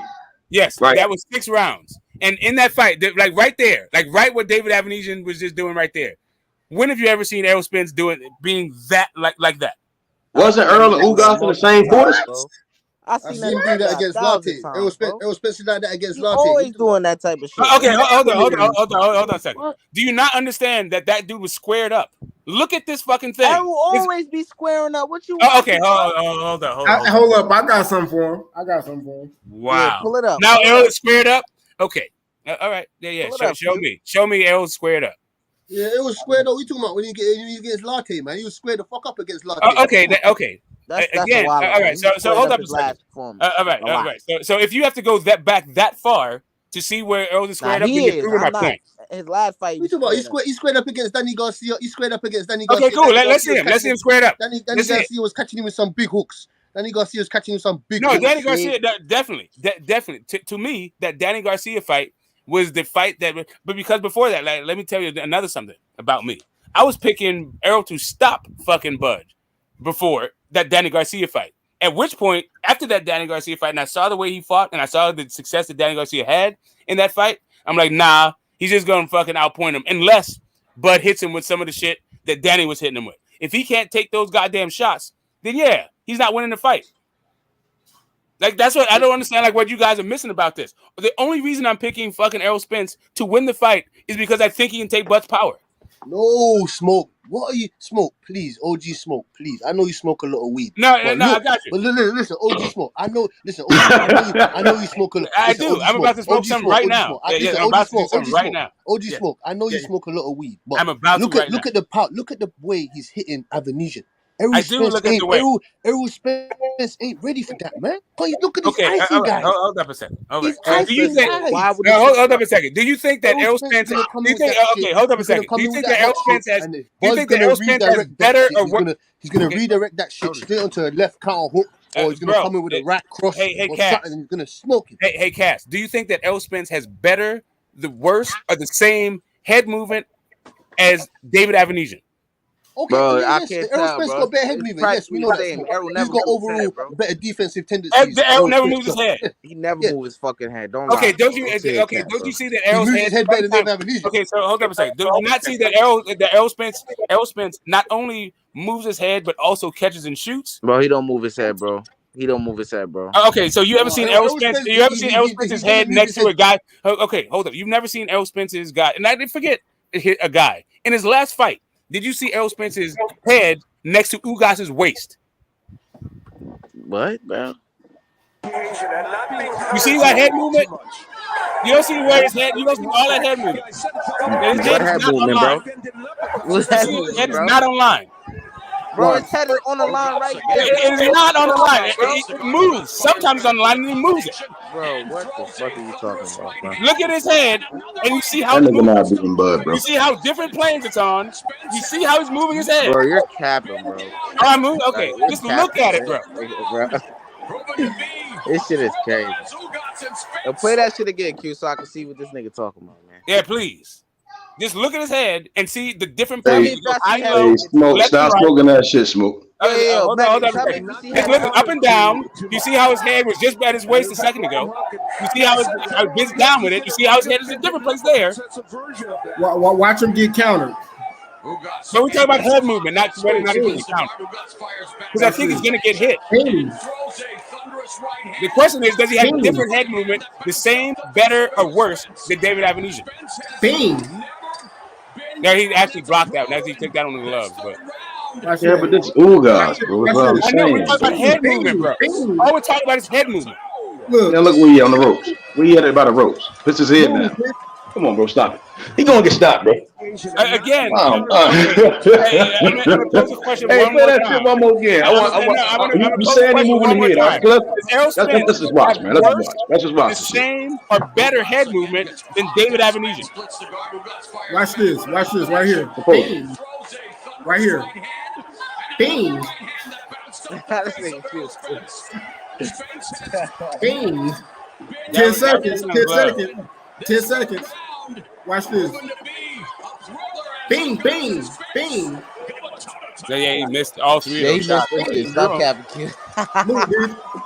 He missed them shits. Yeah, he totally missed those shits. You know why he missed those shits? Because of head movement and his fucking feet. Like, what do you think? Now I'm gonna pose my question for y'all niggas. Y'all missing the punch. Y'all missing the punch. That ain't the punch. It's right here. Watch this. He not beating, bro. Watch this. Right here. Damn. Look at his feet. Damn. That nigga legs and his toes is in the air, nigga. I'm telling you, Dead Smoke. straight. I'm telling you, Smoke. So now let's go back to. So now let's go back. Hold up. Can we go back to David Evanesian clip? So now That can we nigga go back to toes David was in the air, man. OG Smoke, that guy ain't being Crawford, man. OG That guy there. Okay, awesome. I'm sorry. Awesome. I'm sorry. Awesome. I'm Can we sorry, go back Smoke. to I'm David sorry. Evanesian clip? I'm sorry, Smoke. That guy's not being Crawford. I hear you. I'm sorry. I got you. I got you. Can we go back to David Evanesian That clip? weak ass, lame ass shit footwork, bro. I Lack hear of you, head bro. movement. That ain't shit. Okay. Go ahead. Talk your shit. No, go ahead, Smoke. Go ahead, Smoke. Go ahead. No, I hear you. So, and what I'm saying is that version of Terence Crawford, if he shows up against Spence, he's also not winning. Unless L. Spence can't take his power. If L. Spence I'm can't gonna take tell his you power, this: we worrying about the wrong shit, right? We always talking about fuck the power, nigga. The skills gonna get the knockout, nigga.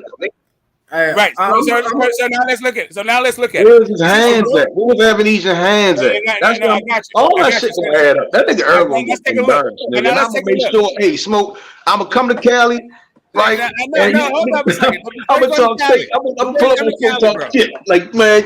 I got you, bro. I'm gonna come to Baltimore before you come to Cali, probably, because I got family. But it's all good. Cali killed more niggas than the KKK, nigga. I'm gonna tell you what you missing. What you missing is the fact that he just pieced this nigga up between his combo. He landed. No, I mean I got that. Hold up. He hit him with two of them things before he was able to hit dude with it.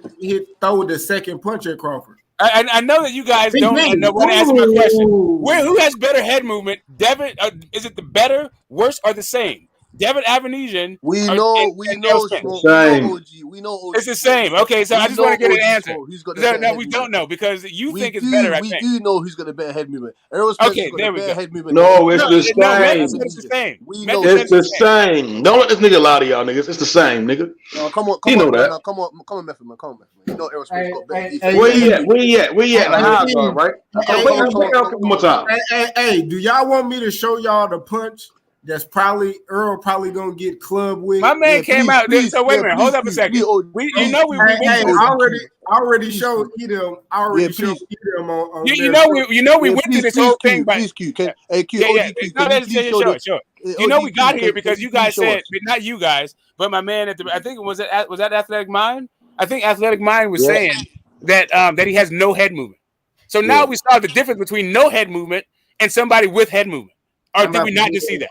Well, I think Athletic Man was speaking on the level of head movement. He doesn't have the level of head movement to discourage. He doesn't have the level of head movement to discourage Terence. Again, right. So, like I was saying, but that wasn't what I said. What I said was who has better or worse head movement, Terence Crawford, not Terence Crawford, fucking David Avanesian or L. Spence. It's the same, bro. Okay, Method thinks it's the same. I really go. I want to play the Earl clip one more time, nigga. OGQ. And then it's the shit that Ugas is doing, right? And he's still able to get off his 20, right? That nigga swinging from his hip and hit this nigga from his hip. He ain't even shoot. Come on, bro. It's levels to the shit. And at the same time, when I'm looking at Earl doing, it's damn near the similar things that Avanesian does, right? With his hands. The hands right there. And that's the biggest reason why Ugas is able to swing all the way down from Kansas and land in Canada. You see what I'm saying? That's crazy. Straight down. Like I can listen. Like that's one of the major reasons Earl was even needed to land his punches. But don't fight like that. You have to visualize shooting that shit raw, boom, boom, and you going to sleep. It's again, if the fight don't get stopped in the fifth, it's gonna be the worst national television answer. Earl know that.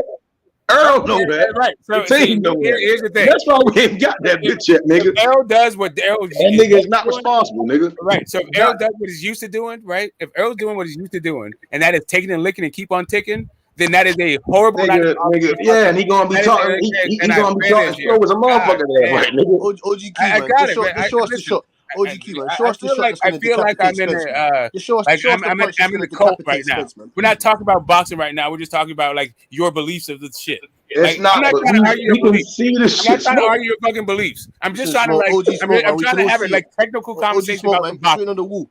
It's written on the wall, OG Smoke. Errol Spence gonna get knocked out if he comes. Okay, all right. So you guys already know what's gonna happen. All right, he gonna get clipped with a right cross. He gonna get clipped with a left uppercut from Omaha. He gonna get clipped. He gonna get clipped with a fucking a counter check. I agree with you. I agree with all of the shit that you're He saying. gonna get clipped. Listen, OG Smoke. He gonna get clipped in the I exchanges. know that, bro. He's gonna get clipped in the exchanges. He's gonna get clipped in the Correct. exchanges. So, All so of that. you put faith in Errol Spence's chin. I don't. Correct. I think I don't put no faith in the body either. that is what the issue is. That nigga get hopping in the air. Not going to get clipped. He's already making excuses. He fucked up his leg. Right, Yeah, no, he fucked up his I'm leg. just, like, and the reason why I think that is because I think that Jermell Charlo hits just as hard, if not harder than Bud. At least he hits as hard. So as we're talking about sparring. Are we talking about sparring? Supposed sparring matches? Yeah, he ain't hitting as hard as Bud. Niggas always bring up Earl and Mel. Nobody give a fuck about him and Mel sparring. Nigga, we talking about under them lights, man. That shit don't mean shit. Again, who not gonna hit nothing like Mel? What are you talking about? I'm trying to tell you, the method you get lost, right? I'm giving you my methodology. I'm giving you a glimpse into my mind. I'm not telling you that you need to fucking agree with it. I'm telling you why I'm saying what I'm saying. The reason why I'm saying what I'm saying, the reason why I'm saying what I'm saying is because I think that Jermell Charlo hits just as hard as fucking Bud, and they've been fighting each other for years. So even though I think Bud is going to clip him, hit him with that hot shit in between fucking punches, all of that shit, I think Errol will be able to take it. Well, who's more fundamentally? Let me ask you a question, Smoke. Hey, Smoke, I'm gonna ask you one more question, right? I'm gonna try my best to lead this shit along. Who punches fundamentally better, Bud or Mel? Huh? Who has the better technique on their shots? Technique, this throwing the punches and when they're delivering the punches. Who's the better, legit better puncher? Right. So I ain't talking about power. I'm just saying letting them bitches go. Just so you understand what I'm saying to you, I think Crawford is the most technically sound boxer on the planet. I think he's the number one pound for pound guy. So let's take what you said again. If you're saying that Mel has posse more or just enough power as Bud, right? And one of the flaws with Mel is that he what's the word I'm looking for? When he telegraphs, loads the fuck up compared to Bud, who's just sending them bitches properly, touching you and hitting you with some crazy shit. And you're telling me that because I'm in sparring with headgear and you're telegraphing and loading up more punches and I'm seeing the shit's coming, that I can withstand that shit compared to a nigga that's gonna hit me with some shit I don't see, and I'm known to put my head down and not see what the fuck going on in the fight. That all of a sudden I'm gonna be able to withstand that shit. When we just seen Sean Porter hit that nigga look crazy as shit, head on the air, arms in the air and shit, and then Ugas hitting that nigga like he just took a hit of a 40. Like, man, I don't get it. I don't understand. So here's the thing. I'm not saying that they're going to be the same. I'm saying that the difference isn't going to be between him getting knocked out and not getting knocked out. I'm saying that they get knocked out. That's all I'm saying. I can be wrong, but and I'm not mad about being wrong. I'm thinking it's still a close fight. This is the only reason why I'm not picking Bud, because I think he can take Bud's shot. Otherwise, I would be picking Bud. I don't know. Evolution was blessed that Bud and him was three more than bitches. I don't know why you think. I don't know why you think the guy can take Bud. I don't know why you think that. I have no idea. I'll tell you why. I know when Crawford hits that guy on the chin. When he hits that guy properly, he's fucked. He's fucked, man. I don't give a shit. He's fucked. Yeah, that's what I'm saying. That's the only. That's like literally the only difference between our predictions is whether or not Spence can take the power. He's fucked. Like it's not about whether or not we think the guys are the same fighters. Like the way that you guys describe Spence, sometimes I think that you think Spence is a different kind of level of fighter than I think he is, but that's a different issue. What it comes down to is what you're saying is going to happen. I think is going to happen. The only thing I'm not where we deviate is the result of what is if that is going to all of a sudden make Spence turn into Amir Khan or fucking Kell Brook or David Avenesian. Or goddamn right. So you hung up on if Earl gets stopped going out like falling the fuck out, like boom, lights out, gone, right? I get that. I get that, right? But again, like I said, Avenesian, by the grace of God, is blessed that the lights cut out for him, and he get rocked, boom, and then Bud sent 4 more at that nigga, boom, boom, boom, he on the ropes, then Bud beating the fur off of him. That's kind of even if Earl's chin is good enough to not the lights to cut completely off. That's where he's gonna be at, right here. This little scene right here. Bop. You see what I'm saying? Now I'm like, oh shit, this nigga hit me with some crazy shit. Now I'm falling to the ropes. Now the shit freezing, bro. This shit is freezing right now, nigga. Bud's gonna sniff. It may not be the lights cutting out, but you gonna proceed to get the hammer. Bud's gonna sniff death and he's gonna finish him. That's what I'm saying to you. He's gonna sniff. He's gonna sniff. As soon as he sniffs, chinks in the arm, he's gonna finish him. Now we all remember we all remember this this fight, this Kell Brook fight. I'm gonna just show this. Hold up, somebody in the back. Let me see if somebody in the back real quick. How's he whacking Kell Brook's head like that? How's he punching Kell Brook's head like that? He punched it in. He punched Kell Brook's head in. Now look at this shit he hit Kell Brook with, bro. Punched him.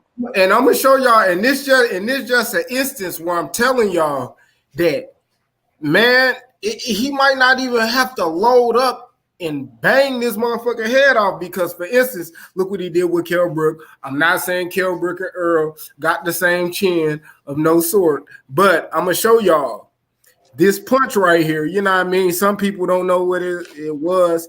You know what I mean? It pretty much, you know what I mean? It's an anchor punch. He already had his arm out there, and when Kell Brook, only thing Kell Brook did when he came toward it, Bud just turned his fist over. He ain't really have no power behind it. It was literally already out there. He just turned his fist over, and he got smacked with that bitch. And Mikey did Earl the same way. Now watch this. I already got the clip up of Mikey doing it.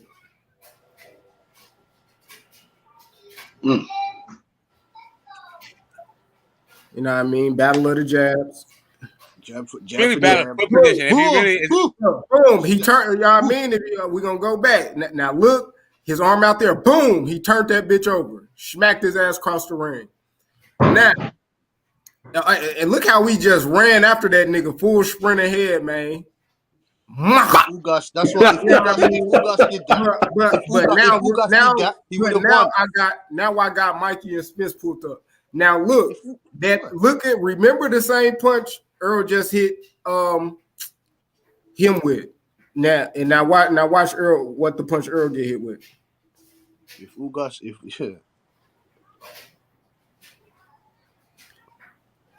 Only thing Mikey did, literally had his arm out there and turned the punch over, and Earl ran into it. Boom. Oh shit. So I said, when Crawford he literally ran into that bitch. Bud gonna do him the same way. OG Smoke. When Crawford hits him with that, when Crawford hits him with that, it's done. It's done. Now, do you guys understand? Do you guys understand that was an open stance? Like, both of those punches were the result of an open stance.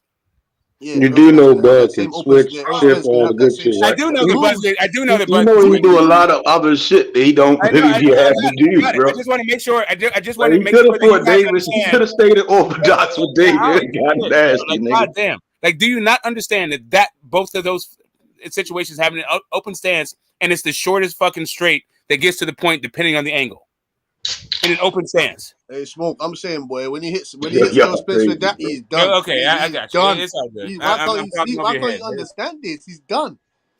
Mikey Garcia, little Mikey had him off balance from that punch.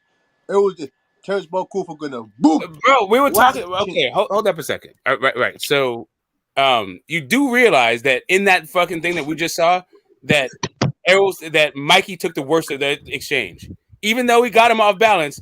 That the straight left versus that fucking check hook. Like Mikey took I mean, once Earl pivoted, Mikey. Yeah.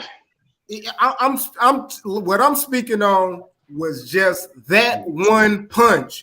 We talking about just some shit that's just sitting out there. This ain't no shit that was planned out. Dude literally just stuck his fist out there. Oh shit, he running toward me and he turned that bitch over. No, that's what a check hook is. No, no, neither one of them were check hooks. Okay, hold up a second. That's what they're legit, like literally, if all you have to do is turn your thing over and somebody else runs into it, right? That is what a check hook. Both of those guys threw hooks, and that's what a check hook is. It's that you have overextended, and you found yourself, and now your momentum going forward is going to be used against you. Bro, that's an anchor punch. I mean, I put my shit out there. You ran into it. I turned my fist over, and you. It's all good. Let's argue all the terminology. Let's not argue over that. No, we'll ask. OG showing. Hey, OG showing. Was that a check hook or was that anchor punch? And same for athletic. That was more like the anchor punch. That was more like the anchor punch that Ali hit Sonny Liston with. Okay. Wait. Which one are you talking about? Because they weren't the same punch. Two. Because the one that what's his ass? Kell Brook got hit with. that was a check hook. That was more of a check hook than an anchor punch, and the one that Mikey hit Errol went was more of an anchor punch than a check hook, which is why I'm not trying to like really argue the difference. Yeah, I'm not trying to argue that point. I'm gonna say this: did you see the way Bud hit that motherfucker last night? First, he touched him with the uppercut, lifted his head up, and caught him with the straight right. You fucked him up. That's the same shit. That's the same shit that's gonna happen to Errol. He gonna catch him. Man, that's what I said. The capture, that's what I said. It's coming. Lift their head up and then catch him. Him knows because Errol fights. I don't care what Smoke says. I don't care what the rest of the fans say. Errol fights one way, coming forward. The way he fights. You can't move side to side. You can't move. Well, I think really that's more effective. I think it's definitely. You can't fight laterally. You can't fight moving backwards. Really, you get me. Well, he's not as good. I think he's not as good that way, right? Like I think if you're gonna beat Earl, is to get him on the back foot because that's where he's uncomfortable. The same thing with like Lomachenko, right? Like some guys are like I think that I think Bud is better on the back foot than Earl is, but I think Earl is better on the front foot than Bud is.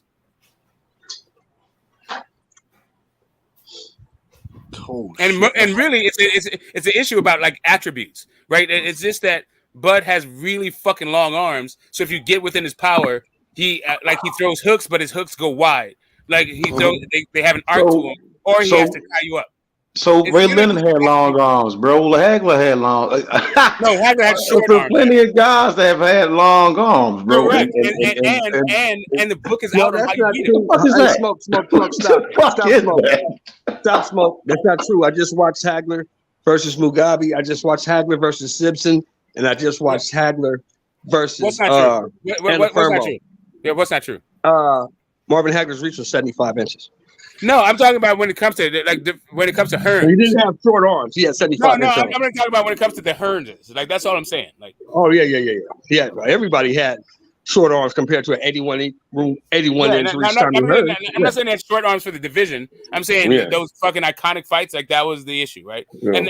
And even though he was able to overcome the Hearns fight, the issue for Hearns was that thing was his long ass fucking gangly arms trying to fight on the inside.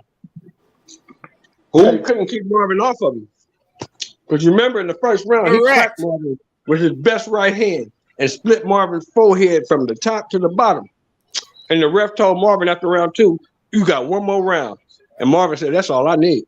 I'm going to get to this motherfucker." Right. So if Earl finds himself in that same situation, then the ref is going to stop it because Earl is not going to go out and do what fucking Marvin had. I don't think he has. I don't think he has the. He's not that. Exactly. Yeah, he doesn't have the God-given like power to do that kind of thing. He has the same kind of like heart and mentality and all that other shit. I don't know if he has the same kind of heart. Actually, that's not true. And let me back off of that. He's just not Hagler. Hey, Smoke slowly coming to his senses, y'all. Y'all keep teaching me. Coming to my senses. I just listen. Listen. The only thing is, first off, my predictions don't like have to do with knockouts. I'm not trying to go there. I don't need to press the fucking knockout when I don't see one, right? But the other part of it is, like, really, like I said, I'm a Bud fan. Like, when people are coming in saying that they're Bud fans, and then they say Bud has 10 like straight knockouts to welterweight, I understand that at that point, I'm more of a Bud fan than that person is, even though I don't pick fucking Bud to win, and they do. That's some small shit, Smoke. You harping on some small shit. No, yeah, it's not a small thing. Seven straight knockouts at welterweight, 10 altogether, and as a career high. And here's the thing.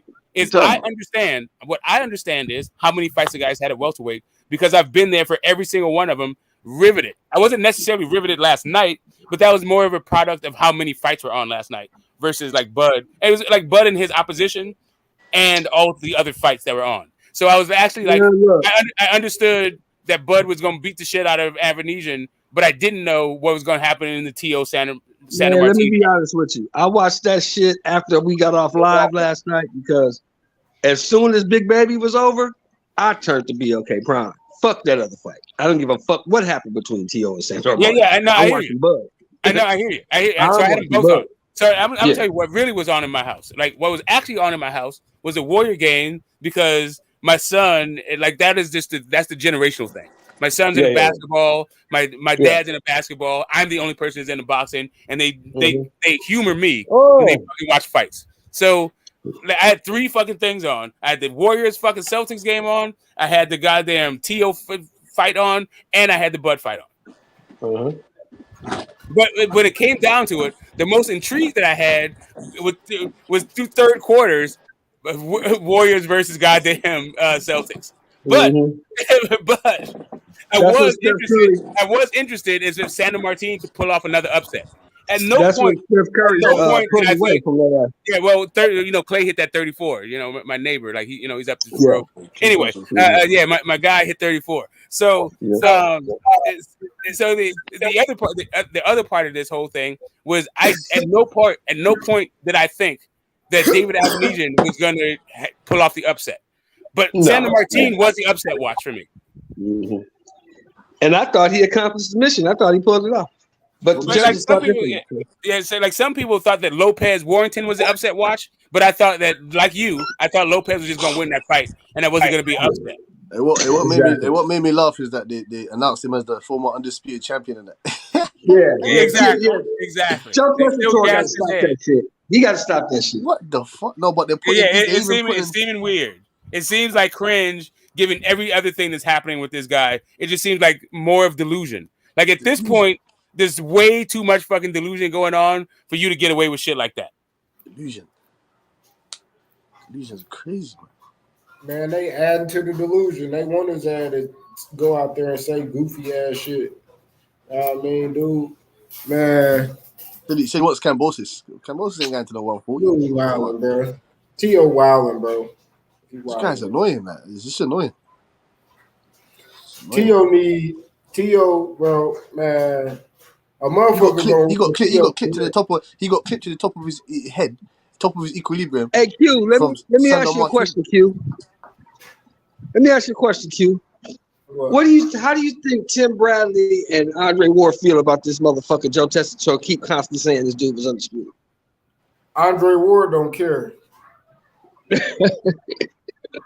Bradley. You talking about 2 dudes that's never undisputed. Yeah, I don't know. I don't know what the fuck they put the integrity of boxing though, fellas. I mean, you can't stop calling this motherfucker undisputed when he won. No, but when he's getting announced and that in the ring, they're putting in the little box and that former undisputed. He was never undisputed. See, here's the thing. This is where you start go, Q.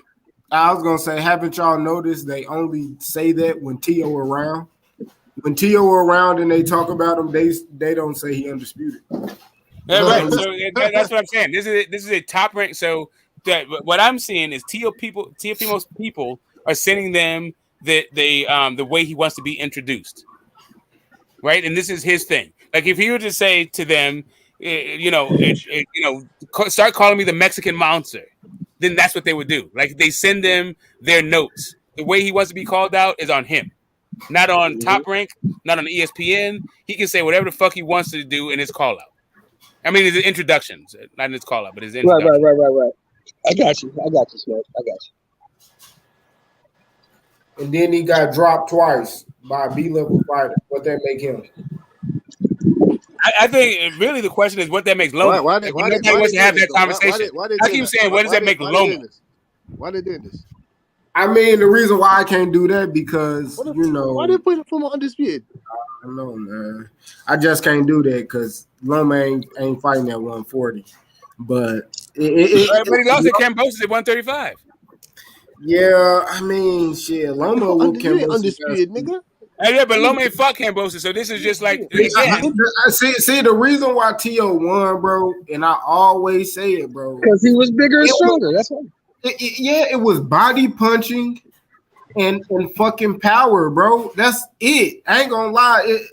That's it. And he stopped that nigga from going to the fucking right. Bro. Like here's really what it is. Loma's tricks work on guys who are either fucking flat-footed in statues or they don't understand what his tricks are. But these young boys that grew up with him, like they have been practicing. They've been dreaming about getting in the ring with Loma and beating his fucking ass. And those guys are younger. They're stronger. They're in their first weight class, not their last weight class, like Lomachenko.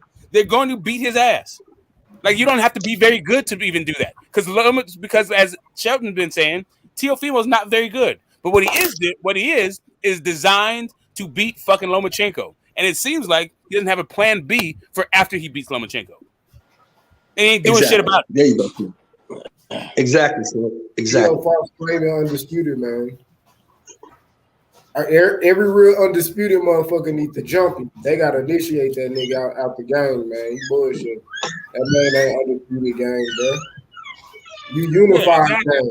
Yeah, and that's why I know I feel like he's gonna run from fucking Devin so he can cling on to this fucking narrative that he's building in his head about how he's undisputed, how it was like everybody is conspiring to marginalize They his just career. stop doing that now. No, for real. No, they need to stop doing that. He not He's actually not undisputed. Like, what the fuck? How you put that there, bro? Yeah, undisputed. There's 8 people's names on there, motherfucker.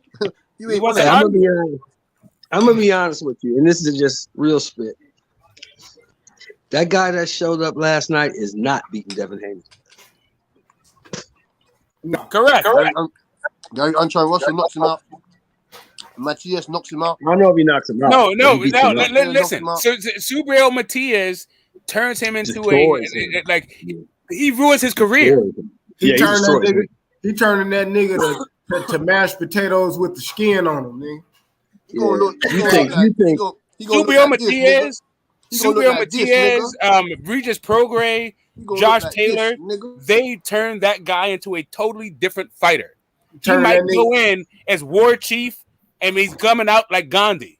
I'm talking about Josh Taylor. Totally different kind of you think Cambosa's getting bad? Subriel Matias gonna fuck him up. Gonna turn that nigga to shepherd's pie.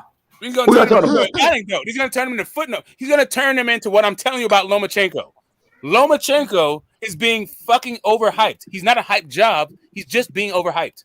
No, hell no. At 135, he a problem, right? Again, I think you writing him off going into this Devin fight, and I think he can. Like people think he's gonna go in there to go 12 with Dave. Like, nah, we talking about TEO right now. Oh, TEO? Oh shit. Oh, TEO. TEO right now. Like, yeah, TEO's not that good, bro. And first. Oh, TEO, my bad. I thought you were talking about Loma. Oh shit, my bad. We're talking about those two guys. TEO Lopez is not that good. All right, Ayo got a good ass. Ryan versus TEO at 140. Ryan probably knocks his ass out. That's what I'm saying. It's a great fight. Man. That is a great fight. Now you're talking about like 4 kings. The only problem is it turns goddamn Regis Prograis into Mike McCallum. Oh yeah, but yeah, TEO, man. First thing he did after getting laced up by Sandor Martin is go to the fucking weight room. That ain't the dumbest shit that I've ever seen. And as a trainer, I'd be like, get your dumb ass and take your ass down to Texas with them hitters. Take your ass over to Vegas with them hitters. Go to Cali.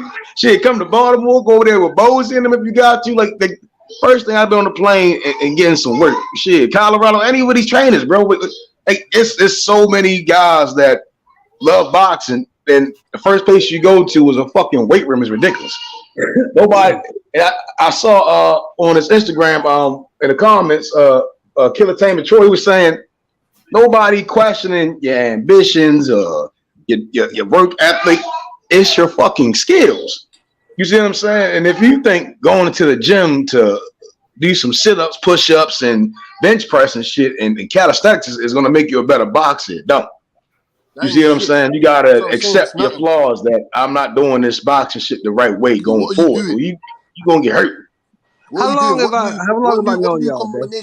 What new combinations are you learning? Where's the new footwork? Where's the new angles? Where's the new dimensions to your punch selections? Where is it?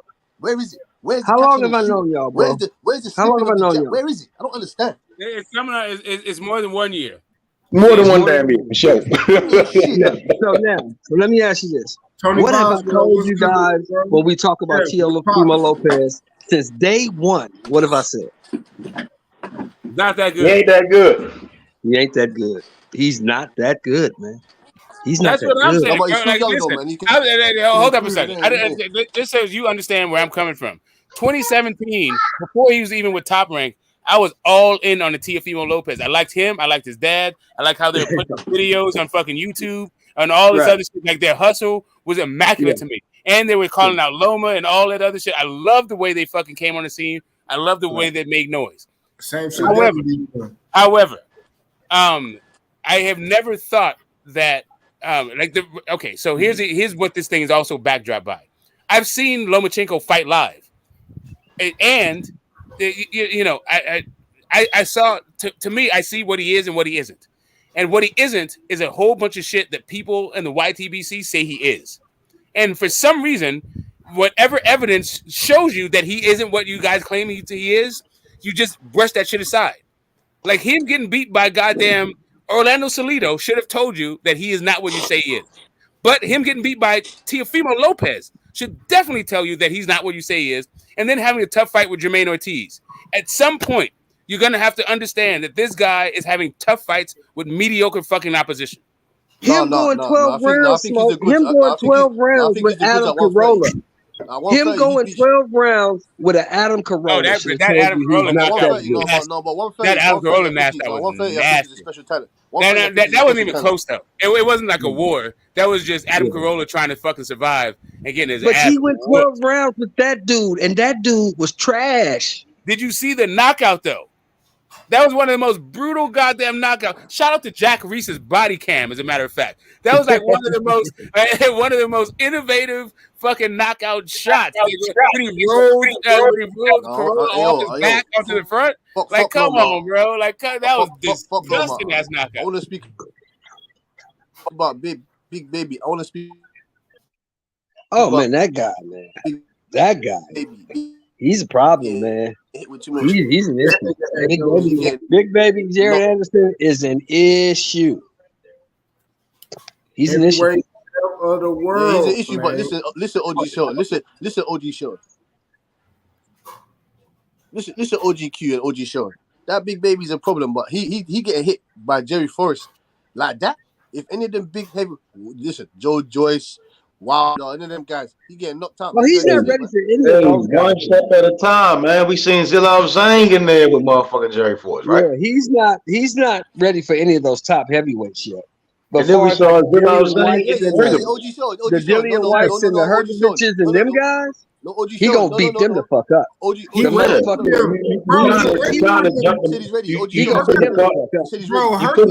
Bro, Herc about to get a goddamn title shot at one of Usyk belts, bro. You know what I mean? Like, hell yeah, Jared Anderson ready right now, bro. Them old ass motherfuckers, man. Fuck them old ass niggas. Apply a little bit more pressure. Get up in there with about 2-3 people. Fight the boys. Get him the fuck out of there. Get you a strap. Yeah, let's get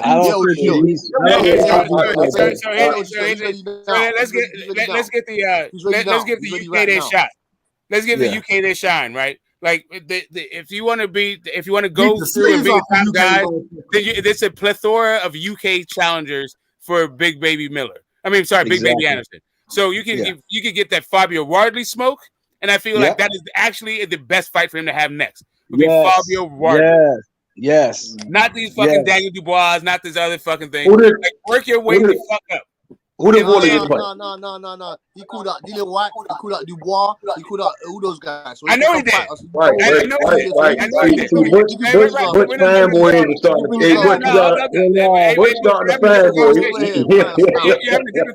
In my method voice. In my method voice, though, in my method voice, he beats the fur off motherfucking Dillian White. Am I shouting more? No, here's the thing. In my Shelton Moore voice, he beats the Hebrew shit out of Dylan White. But that's a different conversation. The point is whether or not you rush a guy. What I don't do, I'm not trying to rush the guy. He said he's ready now. Rush what? Yeah, he's ready for those guys. That doesn't mean he's ready for what after he beats him.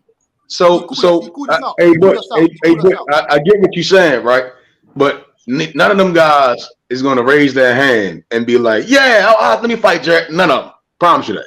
Right? So you can believing in Daniel Dubois is great, right? That he could possibly go out there and give Jared some good work. But he gets stopped, in my opinion. Dillian White, he sure as hell ain't going to raise his hand because he complained about Britt to fight Fury. He went out there and stunk up the place.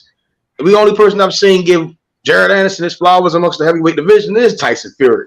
who we all claim is the best guy. You know, and again, and Q was just saying, Ergovich, who we just seen in there with Zillow Zane, turned his back to a whole bunch of whole shit, right? He's ready to go fight Usyk. That motherfucker ran. Say it right, Method. That motherfucker turned his back and ran. Hey, and Jared beat his ass, and he getting a title shot. Yeah. He's getting the title shot. Don't try. Jared beat the Hebrew shit out of that dude.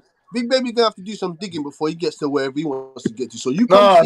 What do you mean by digging? What do you mean by that? What do you mean by doing some digging? What do you mean by that? Come get that belt. What do you mean by digging, Bush? What do you mean by some digging? He needs to do some digging still. You get me? Obviously, he's shouting, White, dealing White. That's an easy fight for him, right? So you come over here, get the bag, you get me, and take one step closer. You knock off a top 5 heavyweight in the division, dealing White. You take him out the game. You most probably even retire him. Who is Dillian White's promoter? Who's Dillian White's promoter? Is Eddie Hearn? Why would Eddie Hearn? It's Frank Warren. The same Warren. The same Not Dillian White. No, Dillian White's promoter is Eddie Hearn. Oh, right. So why in the hell with Eddie Hearn, right? Who we seen focus on making Carnival Eubank fights. Focus. The only card that wasn't a matching card was it when it was like Tyson Fury. That was it. Yeah, I got you, Smoke. I was thinking about Bob Arum. Yeah, he fights on Queensberry though. What I'm saying. One fight on Queensberry. Only one. It was his last fight. And what I'm saying, Butch, is that Eddie Hearn, whoever the fuck them guys is, right? They'd rather line White, Dubois, whoever the fuck their guys is, up with motherfucking each other, right? Instead of letting Jared Anderson knock one of them off, right? And then because he has the charisma to take over the heavyweight division if Fury leaves, bro. Them niggas stale as shit. Them niggas ass. You see what I'm saying? I get that you saying whatever you saying that he got dig and all this other shit, and some guys were upset that he got hit. He was supposed to. That was a learning lesson. Stop leaning the fuck back. You too big for that shit. You know, bend your knees, big motherfucker, and beat that motherfucker up. You know, but yeah, for sure. I mean, the day they put that Dillian White in there is going to probably be his last fight. All of them. They trying to get some more money about them niggas. I do agree with you, Method, that Big Baby Anderson, he will knock those guys. Like, he's the top of the creme after Tyson Fury and Usyk have left the division along with Wilder. You get me? Big Baby Anderson will come and reign. I believe so. I think he will beat Dubois. I think he'll stop Dillian White. But when it comes to Big Juggernaut Joyce, he's not fucking with Juggernaut Joyce. Yeah, I don't know if he beats Joe Joyce just yet. I don't know. He ain't fucking with Juggernaut. He let Jerry Forrest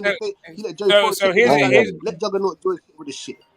So here's the thing. So I get you that if he's talking slick at the mouth, make the fight. But for me, like you're supposed to talk slick, but your handlers are supposed to understand where you are, and they're supposed to develop you, right? So while you out there talking slick, they say, "Hey, you know what? Like, we like your attitude and all your gumption, but those guys have bigger fish to fry. But in the meantime, get your cachet up and fight the Fabio Wardleys of the world." That's what I'm saying. And at the same time, it's money to be made, right? Derek Chisora just got finished off by Fury. Dillian White got in many eyes a gift decision. They can easily in the UK put White and AJ back in the ring together, and the people in the UK are gonna buy that dumb shit. You see what I'm saying? So again, they got money they want to still make, and before they will ever let Jared Anderson go in there and break one of them niggas' noses off and knock their teeth down their mouth. You see what I'm saying? They're gonna be like, that's like AJ who sells up damn near 80,000 people, get this fight. You see what I'm saying? They're not gonna do that. Not no time soon. I do enjoy that Jared Anderson is letting niggas know that I'ma smash him when I catch him. And that's all I need. You just gotta keep doing it the same way you're doing it. Letting them niggas know when I catch you, I'ma smash you. Yeah, but Dillian White don't beat no goddamn AJ right now. Well, see, here's the thing. Even if let's say Big Baby Anderson fought White and beat him, now the expectations are too high. And it's the same thing that they did with AJ. Mm-hmm. They threw him in too fucking soon, and the win was a goddamn unified champion, still fucking as an unfinished product. And it's just too fucking fast. You got to develop your talent. That's what I love Big Baby. I love Big Baby right now. I do. I love Big Baby. But do not put him in there with AJ right now. AJ beat his ass. No, he'll stop AJ. Nah, no, he wouldn't. He'll stop AJ. No, he wouldn't. If Andy AJ will knock him out. What are you talking about? Let a young nigga shine. Sit your old ass down. Big Baby's only gone one. What is it? Was that? Nah, you gotta earn this shit. Was that his first? Stop begging. Stop begging, young buck. Like, sit us down. Don't ask us to sit down. Sit us down. Yeah, that motherfucker. You put his ass in there with AJ. But here, Caleb Plant takes him out with one. Shot. Exactly. That's what you do. You do what Andy Ruiz did against fucking Ruiz. Luis Ortiz. Sorry, you did Andy Ruiz with Luis Ortiz. Go take that old man fucking out. Did what AJ did with fucking Klitschko. Don't beg. Stop whining about this shit. Talking to you niggas' souls, man. Motherfucking neck, the vein in his neck is all bruised and shit. Like pleading for the OP to give him a break. The last time I checked, AJ ain't got no belt, so that fight should be easy to make. AJ not getting in there with Jared Anderson. AJ had his reign, but yeah, man, he done. Listen. Why not? He's done, and he ain't shit, and he can't fight. Go get that bag and beat his motherfucking ass. I don't save none of these motherfuckers. If he can't whoop Jared Anderson, get in there and get your ass kicked. Well, why wouldn't he fight Wilder, right? Why wouldn't he try to fight Wilder? Because you still got fans out here who think AJ can beat Wilder. That's I think. He's not. AJ do whatever he's doing. Him and Wilder going. They got to fight. Wilder got Andy Ruiz problems to deal with. AJ ain't got no fight. Motherfucking Jared Anderson just fought. Don't save none of these motherfuckers. If Jared Anderson is the goods, like they say he is, I believe he is. If he's the goods, put his ass in there with AJ and let him put AJ ass out the pasture. I'm not saying no. I think they're gonna like Smoke said, like a war. You want big money? Ain't no money in no worldly fight. You want big money? Go fight AJ. Yeah, but them guys that got the big money, they get knocked off. I mean, Jared gonna start being Mr. Big Money. Because Jared Anderson, his interest is the motherfucker's an attraction. You see what I'm saying? He come out with motherfuckers getting up, in the world talking about it. You see what I'm saying? We talking about him right now. We don't really sit around talking about no fucking Hergovich. yeah, exactly. That's all I'm saying. Is like, and this bum ass bitch is getting a title shot, and we don't never talk about no Philip Hergovich because he ain't shit. I'm gonna give the guy his proper. I'm gonna give the UK his proper, and I'm gonna say that the actual pecking order is fucking Wardley, goddamn Joe Joyce, then Dillian White, then AJ, then Fury. Run that fucking gauntlet, and you're good. Yeah. Shit.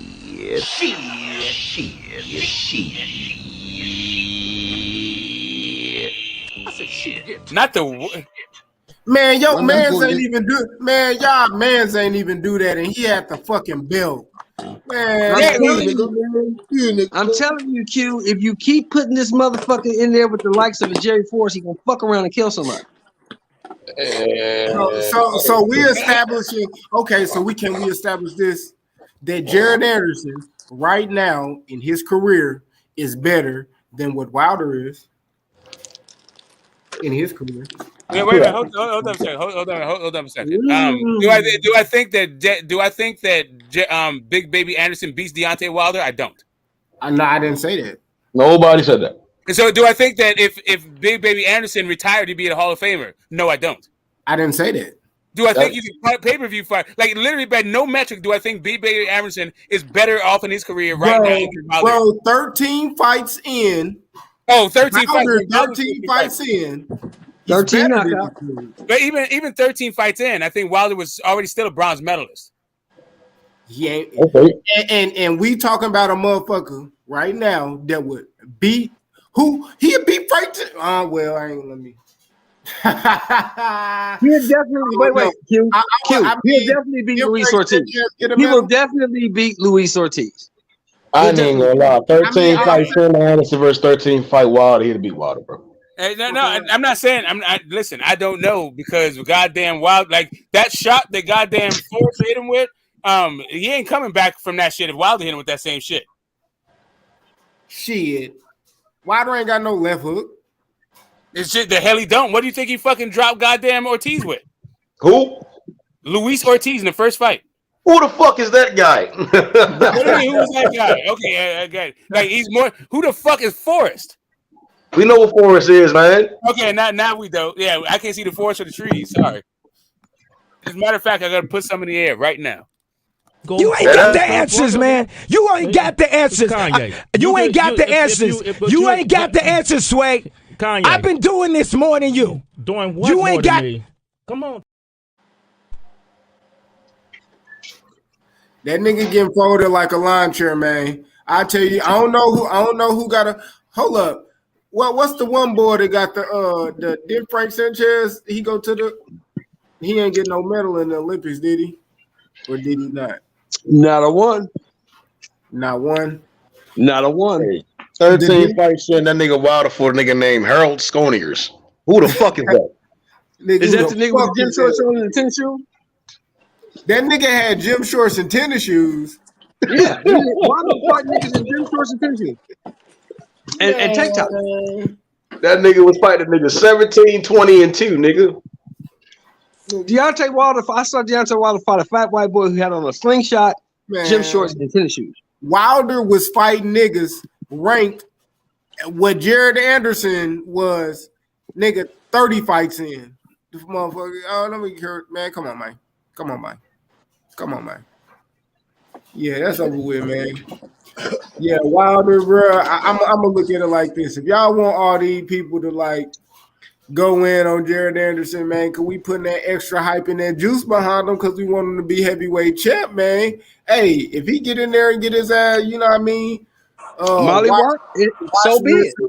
Hey, it is what it is, my nigga. You get watch, rinse, and repeat. So be it. If you get Molly Walk, you get Molly Walk. So be it. Know what I mean? Because I seen the boys quit, and they love that nigga still. And I just seen him get dropped against a fucking bomb 2 weeks ago. He just got dropped 3 times. So yeah, you telling me that dude is good? Yeah. So yeah, man, Jared Anderson. Yeah, man. Beat the brakes off that motherfucker. Bandwagon me, please. Make sure my seats. Yeah, I'm on the wagon. Yeah, man. I'm all the way on the wagon. The fuck up, boy. Yeah, Daniel Dubois and shit. And Cass, you know that. What are you talking about? I know that. He's a world champion. I don't know. That's what I know. Cass don't know shit. You don't cut your boy. You know that. I know you was sitting in front of your TV. I know you was sitting in front of your TV 2 weeks ago like, damn, this motherfucker dropping my dude? We went to your country. This motherfucker dropping my dude? This guy is dropping my guy? Trevor the Dream. Hey, what I do know in the WBC, Jared Anderson, number 15. Woo! Yeah, I mean, you come get some joy. Yeah, you can come see Joy. Hey, young boy. Hey, Butch, listen to this, Butch. Listen, Butch. 15, Jared. 14, Phillip. 13, Derek. 11, Zion, Kostabuski, Martin. Man, listen, man. What are we talking about? Yeah. Hey, Lisa Bell, salute to the Queen Lisa, man. What's up? What's up, Lisa? What's up, everybody? Hey, what's up, Lisa? How you doing? Now you finally hit that link. Another panel we're on after all this time. But just before you cook, yeah, I'm just trying to get my avatar right, huh? Yeah, I just want to say something to the to AOBs who's out there talking about Sconiers drop Wilder as if Sconiers wasn't a hell of a fucking amateur and didn't have crack in his gloves. Like that dude had smoke in his gloves. Like Layman, Harold Sconiers. I remember like Harold Sconiers. He came to the Bay, like he came to Oakland as an amateur and fought fucking Layman Brewster. The same like whatever, motherfucker.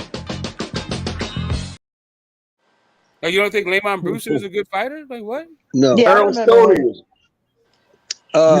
You said Lisa. Yes, Harold Sconiers was beat Layman Brewster. You ain't been doing the education, bro. Sconiers. Please, Lisa. No, I'm just saying. No.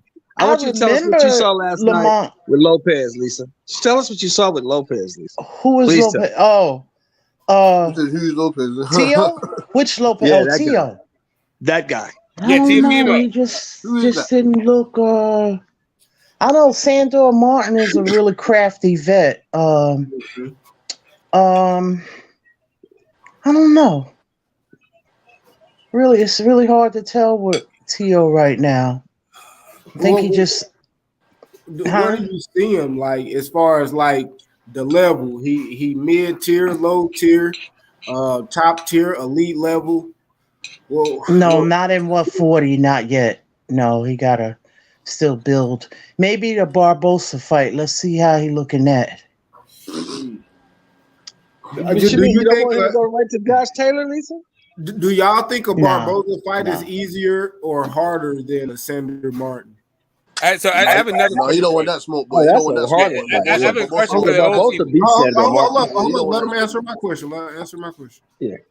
I gotta look at more tape on Barbosa, but I don't think that's gonna be a walk in the park either. I just think that the division that TEO is in is smoke everywhere, and he got to get acclimated into the weight, but he hasn't looked as stellar at this weight as he has at 135. So I'm not sure if it's the training or what did he weigh in at? Is he small for that weight? He looks small. 139 Yeah. and change. He said 139, and something that I heard Sandor Martin say, he was like, he said TEO don't hit hard. He said he don't hit hard. He said he think TEO got to get more acquainted to the weight, and he was like, I don't even hit hard, and I dropped him twice. Yeah, because see, I've seen TEO was throwing with bad intentions at times, but I guess it just, when you move up a weight, they can absorb that shit better. That's what I was going to ask. Is like, do you think that Teofimo Lopez would beat Mickey Ward, Irish Mickey Ward? Hell no. Hell no. Hell no. Nah. Man, them body shots will have him shitting and pissing and blood for. That's it, bro. That's why I keep saying. That's why I keep saying that Loma lost to a mediocre fighter. I think TEO could take a body shot. I'll be honest. His chin is the question. He don't beat Ward or Gotti. Yeah. But Gotti's a Hall of Famer. So those guys were hard men. Yeah, really Ivan hard Robinson. men. Like Ivan Robinson. Yeah, how about that? I understand that. Hell no. Gotti's a Hall of Famer. But we all know for a fact that Arturo Gotti wasn't that good. No, exactly. No, I got that. Well, why did you say he wasn't that good? He was good. Well, he was exciting, right? He was average. Comeback kid. He was average, and he was a belt holder. He wasn't that good. You ain't been doing the education, bro. You ain't been doing the education. I disagree, and I'm gonna tell you why I disagree. Why you disagree? He wasn't the most technical, but I think that man had a big heart, and he went in there and fought. Oh yeah, he definitely did that. Everybody's not going to be this Sugar Ray Leonard or that type of, you know what I mean? He wasn't that type of fighter. I think he got better when he was with what's his name? Buddy McGurk. He knew how to see. The thing about Gotti knows how to box. He knew how to box. Right. But I don't think he was like, I just think he just, when you hit him, he just wanted to get into wars. Kind of like how Bud, it's like when you hit him, he gets more like amped up. Cause I watch a lot of his fights. I'm like, what is wrong? It's like he likes to get hit with some shit. Yeah. But that's when he's more dangerous. But I can't necessarily say he doesn't, No, I'm just saying against a skilled guy, good fighters, real good fighters and skilled fighters, he got beat. Oh yeah. He got beat up. Yeah. I got you. But that doesn't He wasn't take that good. He was a decent fighter. He had a hell of a heart, hell of a chin. He was a warrior, but he wasn't that good. Well, he was like, they kind of brought back like same day weigh-ins for that dude for like a couple fights. He was also like out there waiting. Yeah. Like it was, but I'm just saying, like Joey Gamache. Yeah. Like to me, Mickey Ward is a good litmus test for why when I say that Teofimo Lopez is a mediocre fighter to me, and people push back on it, it's just like that. Like I think at 140 pounds, he's not even just mediocre. I think he's fucking subpar. At 140 pounds, like I don't think he's a good 140 pounder at all. Teo, right? Yeah, Teofimo Lopez. He's gonna have a lot of the top tier at 140 destroys him. All top 5 of those guys, they beat the shit out of Teo. Yeah, it's not a that's a hard division. That's not an easy division. It's very stacked. So there's no hope. So there's no hope for Teo. Then you guys are saying no hope for him. No, I never said that. Not this guy. No, he ain't gonna win no title. There's hope for him. I got one name for you, and this is like shout out. I was over to Mad Chad and all that. Like I stepped in, and they were talking about this.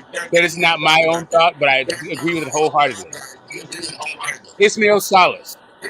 Get Ismael Salas in your fucking camp. Okay. Why would you suggest Ismael Salas? Because Ismael Salas is, to me, one of the best defensive-minded guys, and that is the thing he needs to shore up right now at this stage. If he's going to be successful at 140 and beyond, he needs to stop getting fucking hit. He needs to be way more defensively fucking responsible. You do know that majority of the guys. Joe Joyce get hit all the time, and he was with Ishmael. Yeah, no, it's not that. It's not that. It's not that these guys don't get hit. It's that they actually have a concept of defense that is workable with their style. Yeah, but they're not at 140. We talking about Regis, Josh Taylor. Yeah, what I'm telling you, fuck about your defense, bro. They gonna beat. I got you. That's why you don't. Listen, that's why what you do is you get with Ismael Salas and you dink and dunk for a couple of years and don't fuck with those guys while you get your shit together. And that's what I'm suggesting. That he needs 2 years. He needs a couple of years to get his shit together so he becomes a serviceable 140-pound fighter. So you think his mouth hasn't talked? I think he didn't cash. He didn't cash his check. He's going to check his ass can't cash. You know what I'm saying? He didn't talk to them. Yeah, exactly. Like right now, he got over off of basically being the biggest lightweight that has been singularly focused and designed to beat Lomachenko. That's what he's gotten over off. As soon as he fucking did that shit, now you understand that he doesn't have a vision for his career. He doesn't have the desire or the focus or even even the education to understand that he needs to approach his training camps differently. He needs a totally different guy. He needs a guy who is like a staple in the sport to show him what it takes to get to the highest levels and what the sacrifices you need to make. And not only that, to fucking protect your wig. Stop rolling in there and getting your fucking clip, your chin Somebody playing YouTube in the back. Yeah, I hear like that's cute. That's cute. That's me. Yeah, my bad. I'm gonna have to go out.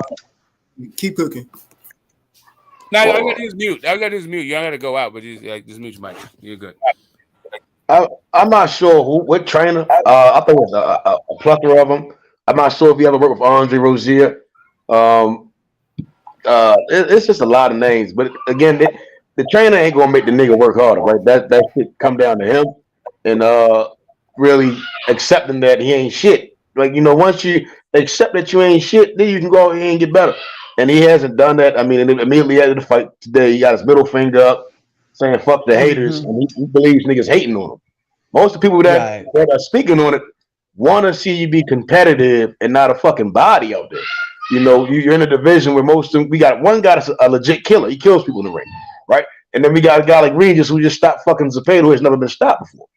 And there's plenty of and the list goes on. We've seen Zepeda ruin plenty of guys, and I just don't understand the hype behind TEO is on him believing in his own hype, but I'm not sure which trainer I would, because he got to want to change. You know, we're talking about the same guy that disrupted the Canelo press conference after the fight to hold up his belts. You see what I'm saying? The motherfucker retired. Yeah, I you know what? Like I said, he gonna have to acclimate to that weight. Like, I really don't know. Like I would just have him fight the lower tier guys right now and build himself up and see, you know. Even if you put him in with the lower tier guys, you got to get somebody else in his corner so they can change his approach to the game against those lower tier guys.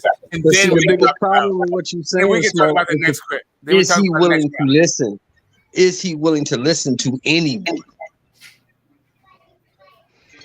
Shit, I think Andrew Garcia, Andrew Garcia might be a better trainer for him. How old is he? How old is he? 25? 24? Yeah. 25? Yeah. 25 years old. Okay, if I'm gonna dial the clock back all the way to me being in grad school, 25 years old, who the fuck was I listening to? Nobody. Nobody. Fucking nobody. Nobody. I mean, my teachers, even my teachers, man, like I would go at them, and if they had a different thing, then I would I would switch classes. Yeah, that's the thing. You could put him in there with Ishmael Salas or Robert Garcia, any of those guys. But the only problem with those guys is they not his daddy, number one. So they're not going to put up with his bullshit. They going to say, "Get the fuck out of my gym." Andrew Garcia had a lot of success at 140. That sounds crazy, but that was one of Danny's better divisions. You see what I'm saying? They gonna say, "Get the fuck out my gym." Danny had 10, 12 they're gonna say, fights. "Get the fuck out my gym." Yeah, but Danny had 10, 12 fights at welterweight, and then he went down. Mm-hmm. Yeah, he would just stand with, just building his name, not killing himself to make a weight until you really down there, know you're going to be ranked and know you're going to be, contending for that division. I think that's what you do as a boxer. If you don't know what you're doing and contending, hunting for a certain division, then you don't kill yourself to make weight. You fight up or around the weight that you probably gonna settle in at, but you ain't gonna kill yourself to do it. I mean, Coco the Don, salute. What's good with you, fam? What's up? Hey, yo, it's your boy, Coco the Don. Yeah, man. Don MBK, no back foot bitch. You know what I'm saying? Don Q, Don Coco, my man. Smoke, Don Mendes. Who else up in this? Oh, okay, we got Mr. Shelton, for sure. All respect to you, OG. And then we got Lisa, sir. and then Athletic Mind, and then 50-50 Minds. I don't know y'all, but maybe I might recognize your voices. I don't know if you guys are under other names or whatnot. Let me just touch on this, man. You got a guy. Can you guys hear me good? First of all.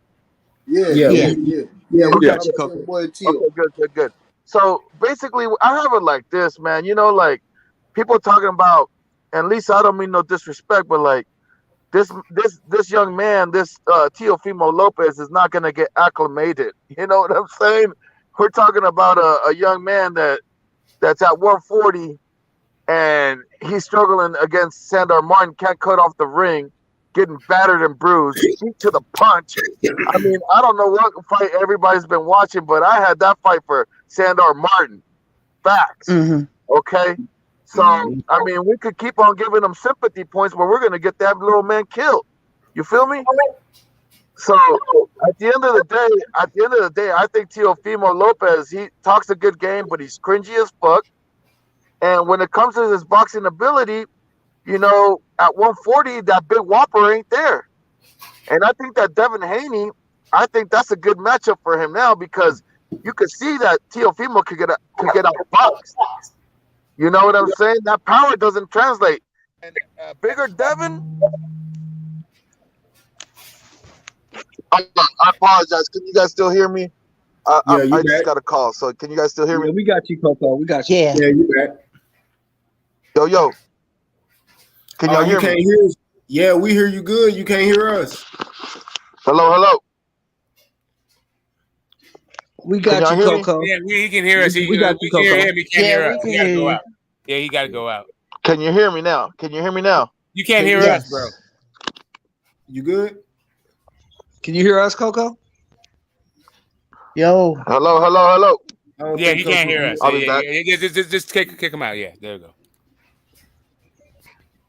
He'll be back. That's what happens when you get a call. StreamYard is a really weird service, and we can. I don't mean to get off subject, but like that shit will cook your goddamn phone. The goddamn service is all fucked up. I got to drive down the fucking hill to talk to you guys half the time. Like StreamYard's weird. I can't wait till they get a better solution for all of us to chop it up together. Yeah, but Coco was right on the head, man. That dude is gonna get fucked up, man. Oh, here you go. He back. Hey, I apologize about that. I got a phone call. You know, you got us now, Coco. You can hear us. So if you got, I mean, I don't know if you guys got the gist of my point there. We can hear you. You just couldn't hear us. We can hear you. Yeah, we heard you. You right on point, bro. Keep cooking. You right on point. Okay. Well, I apologize if I cut off. So basically, I see like Tio Fimo's career, like last night, it ended to me.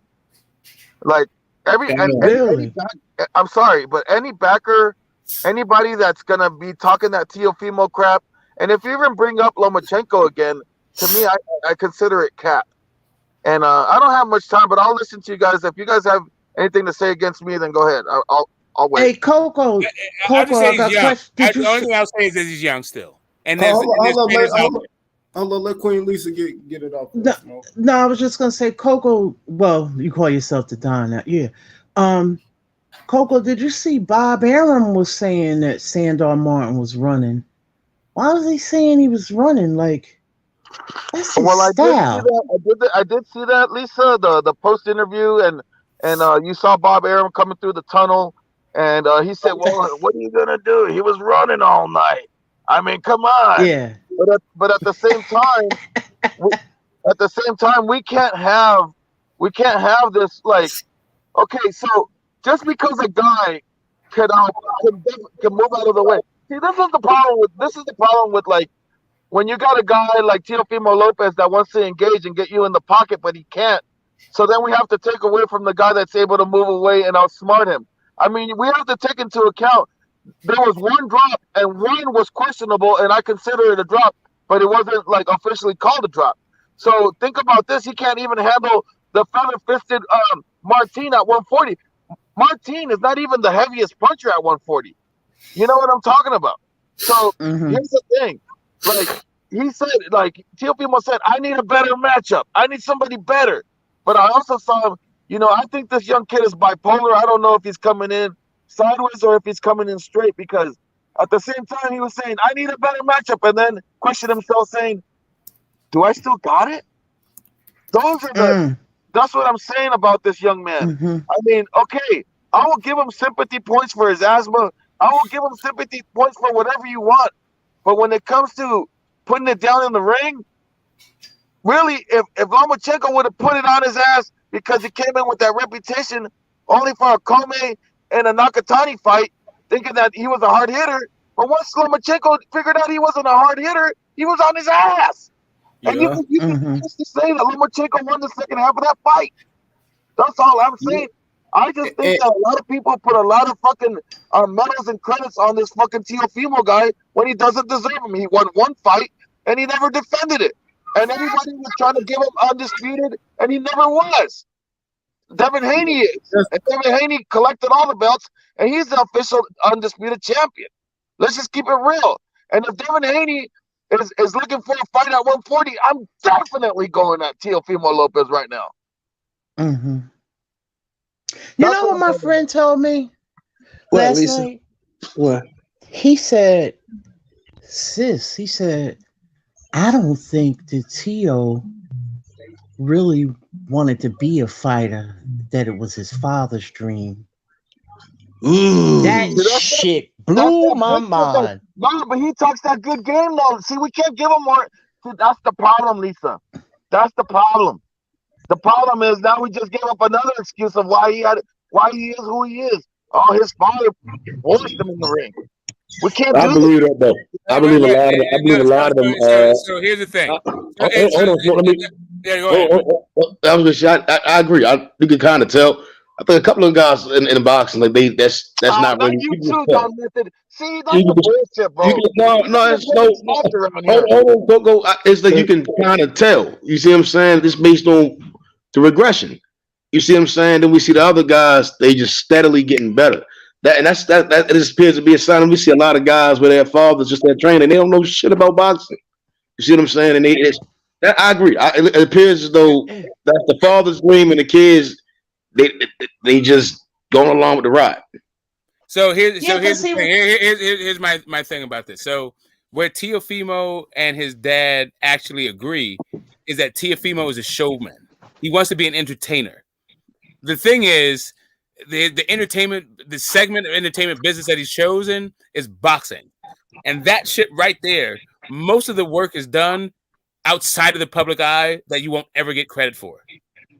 And I don't think he's ready for that journey. Go ahead. Exactly. Hey, Don Coco hit it on the head because I've been telling y'all that same shit that Don Coco was saying since I met y'all.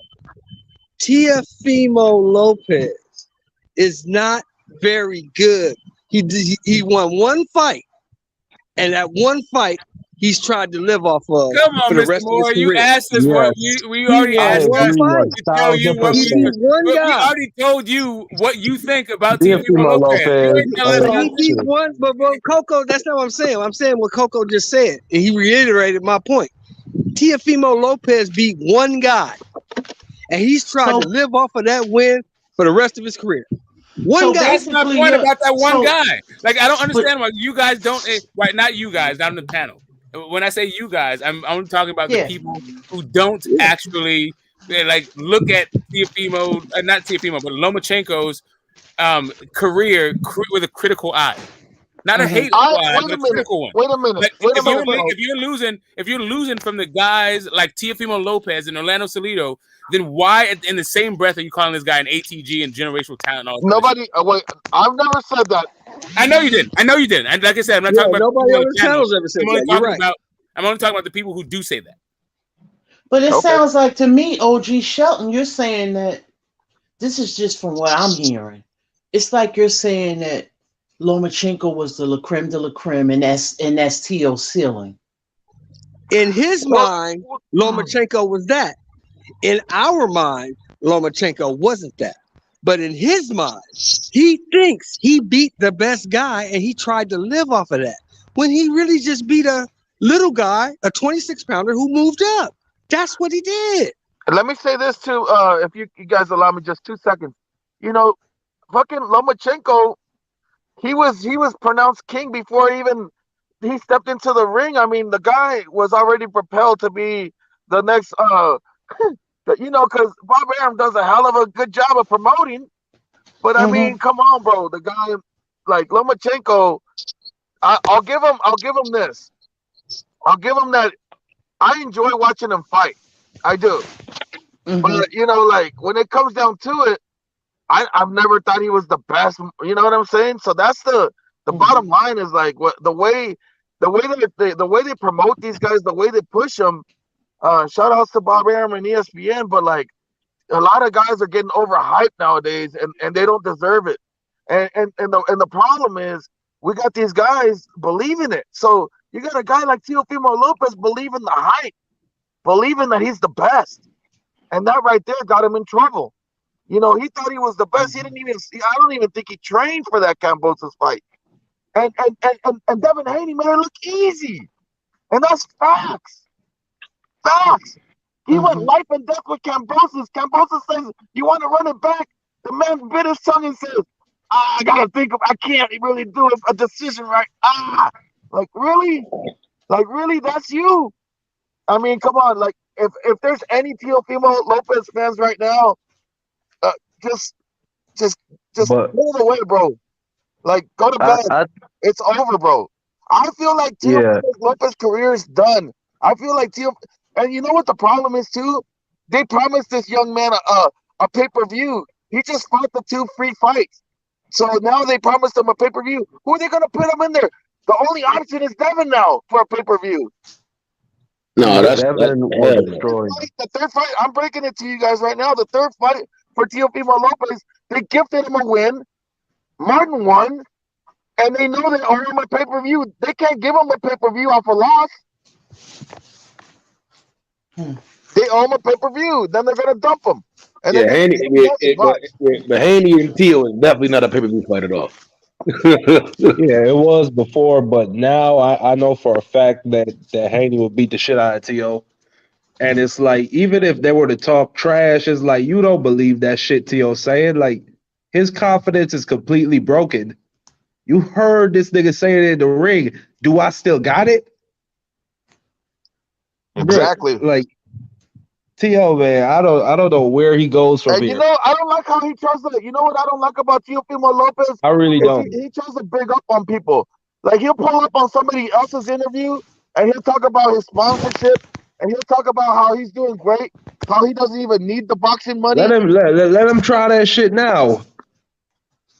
He went out. Let him try that shit now, bro. He went up to Keyshawn Davis yesterday, or the day before the fight. He went up to Keyshawn Davis, and he was trying to big himself up, trying to make him seem.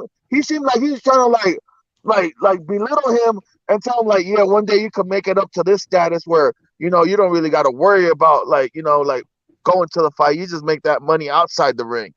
Like he was trying to do him like that.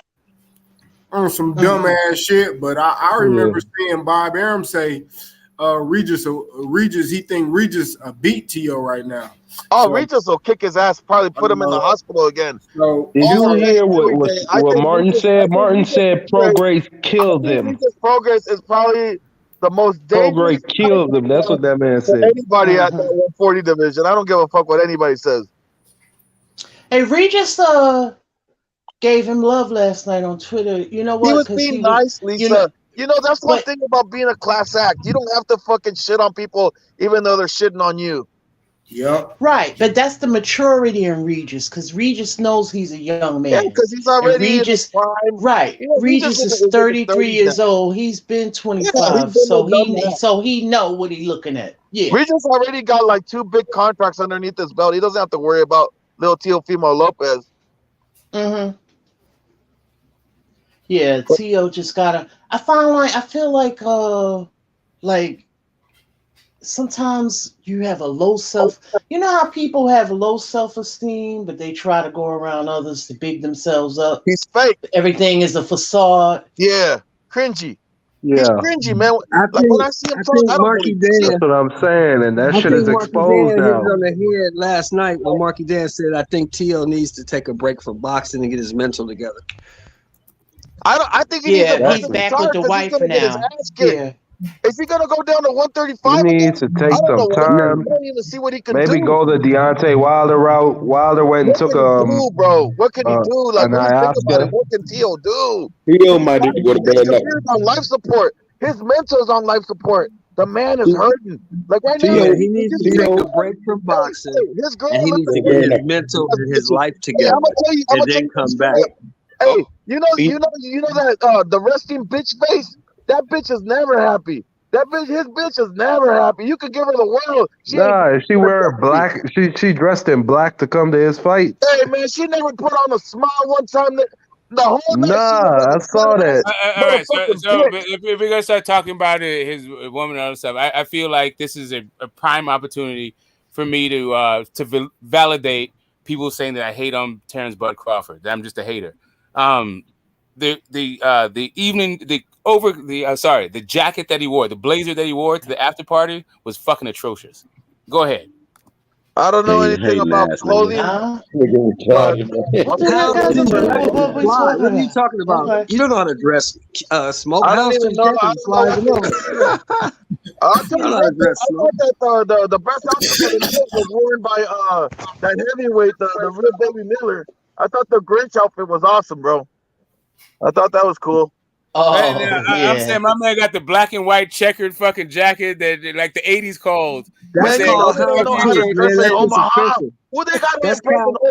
houndstooth Smoke. That's a houndstooth blazer. That shit is expensive and that shit flies a motherfucker.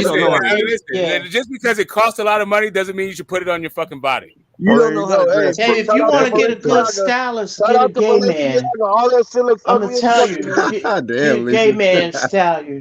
Nah, because they be the best stylists. I'm telling you. Yeah. Who's the best stylist? Who? Gay men. Damon who? Damon Dash? Gay men. Oh, gay Queens. Men. Queens.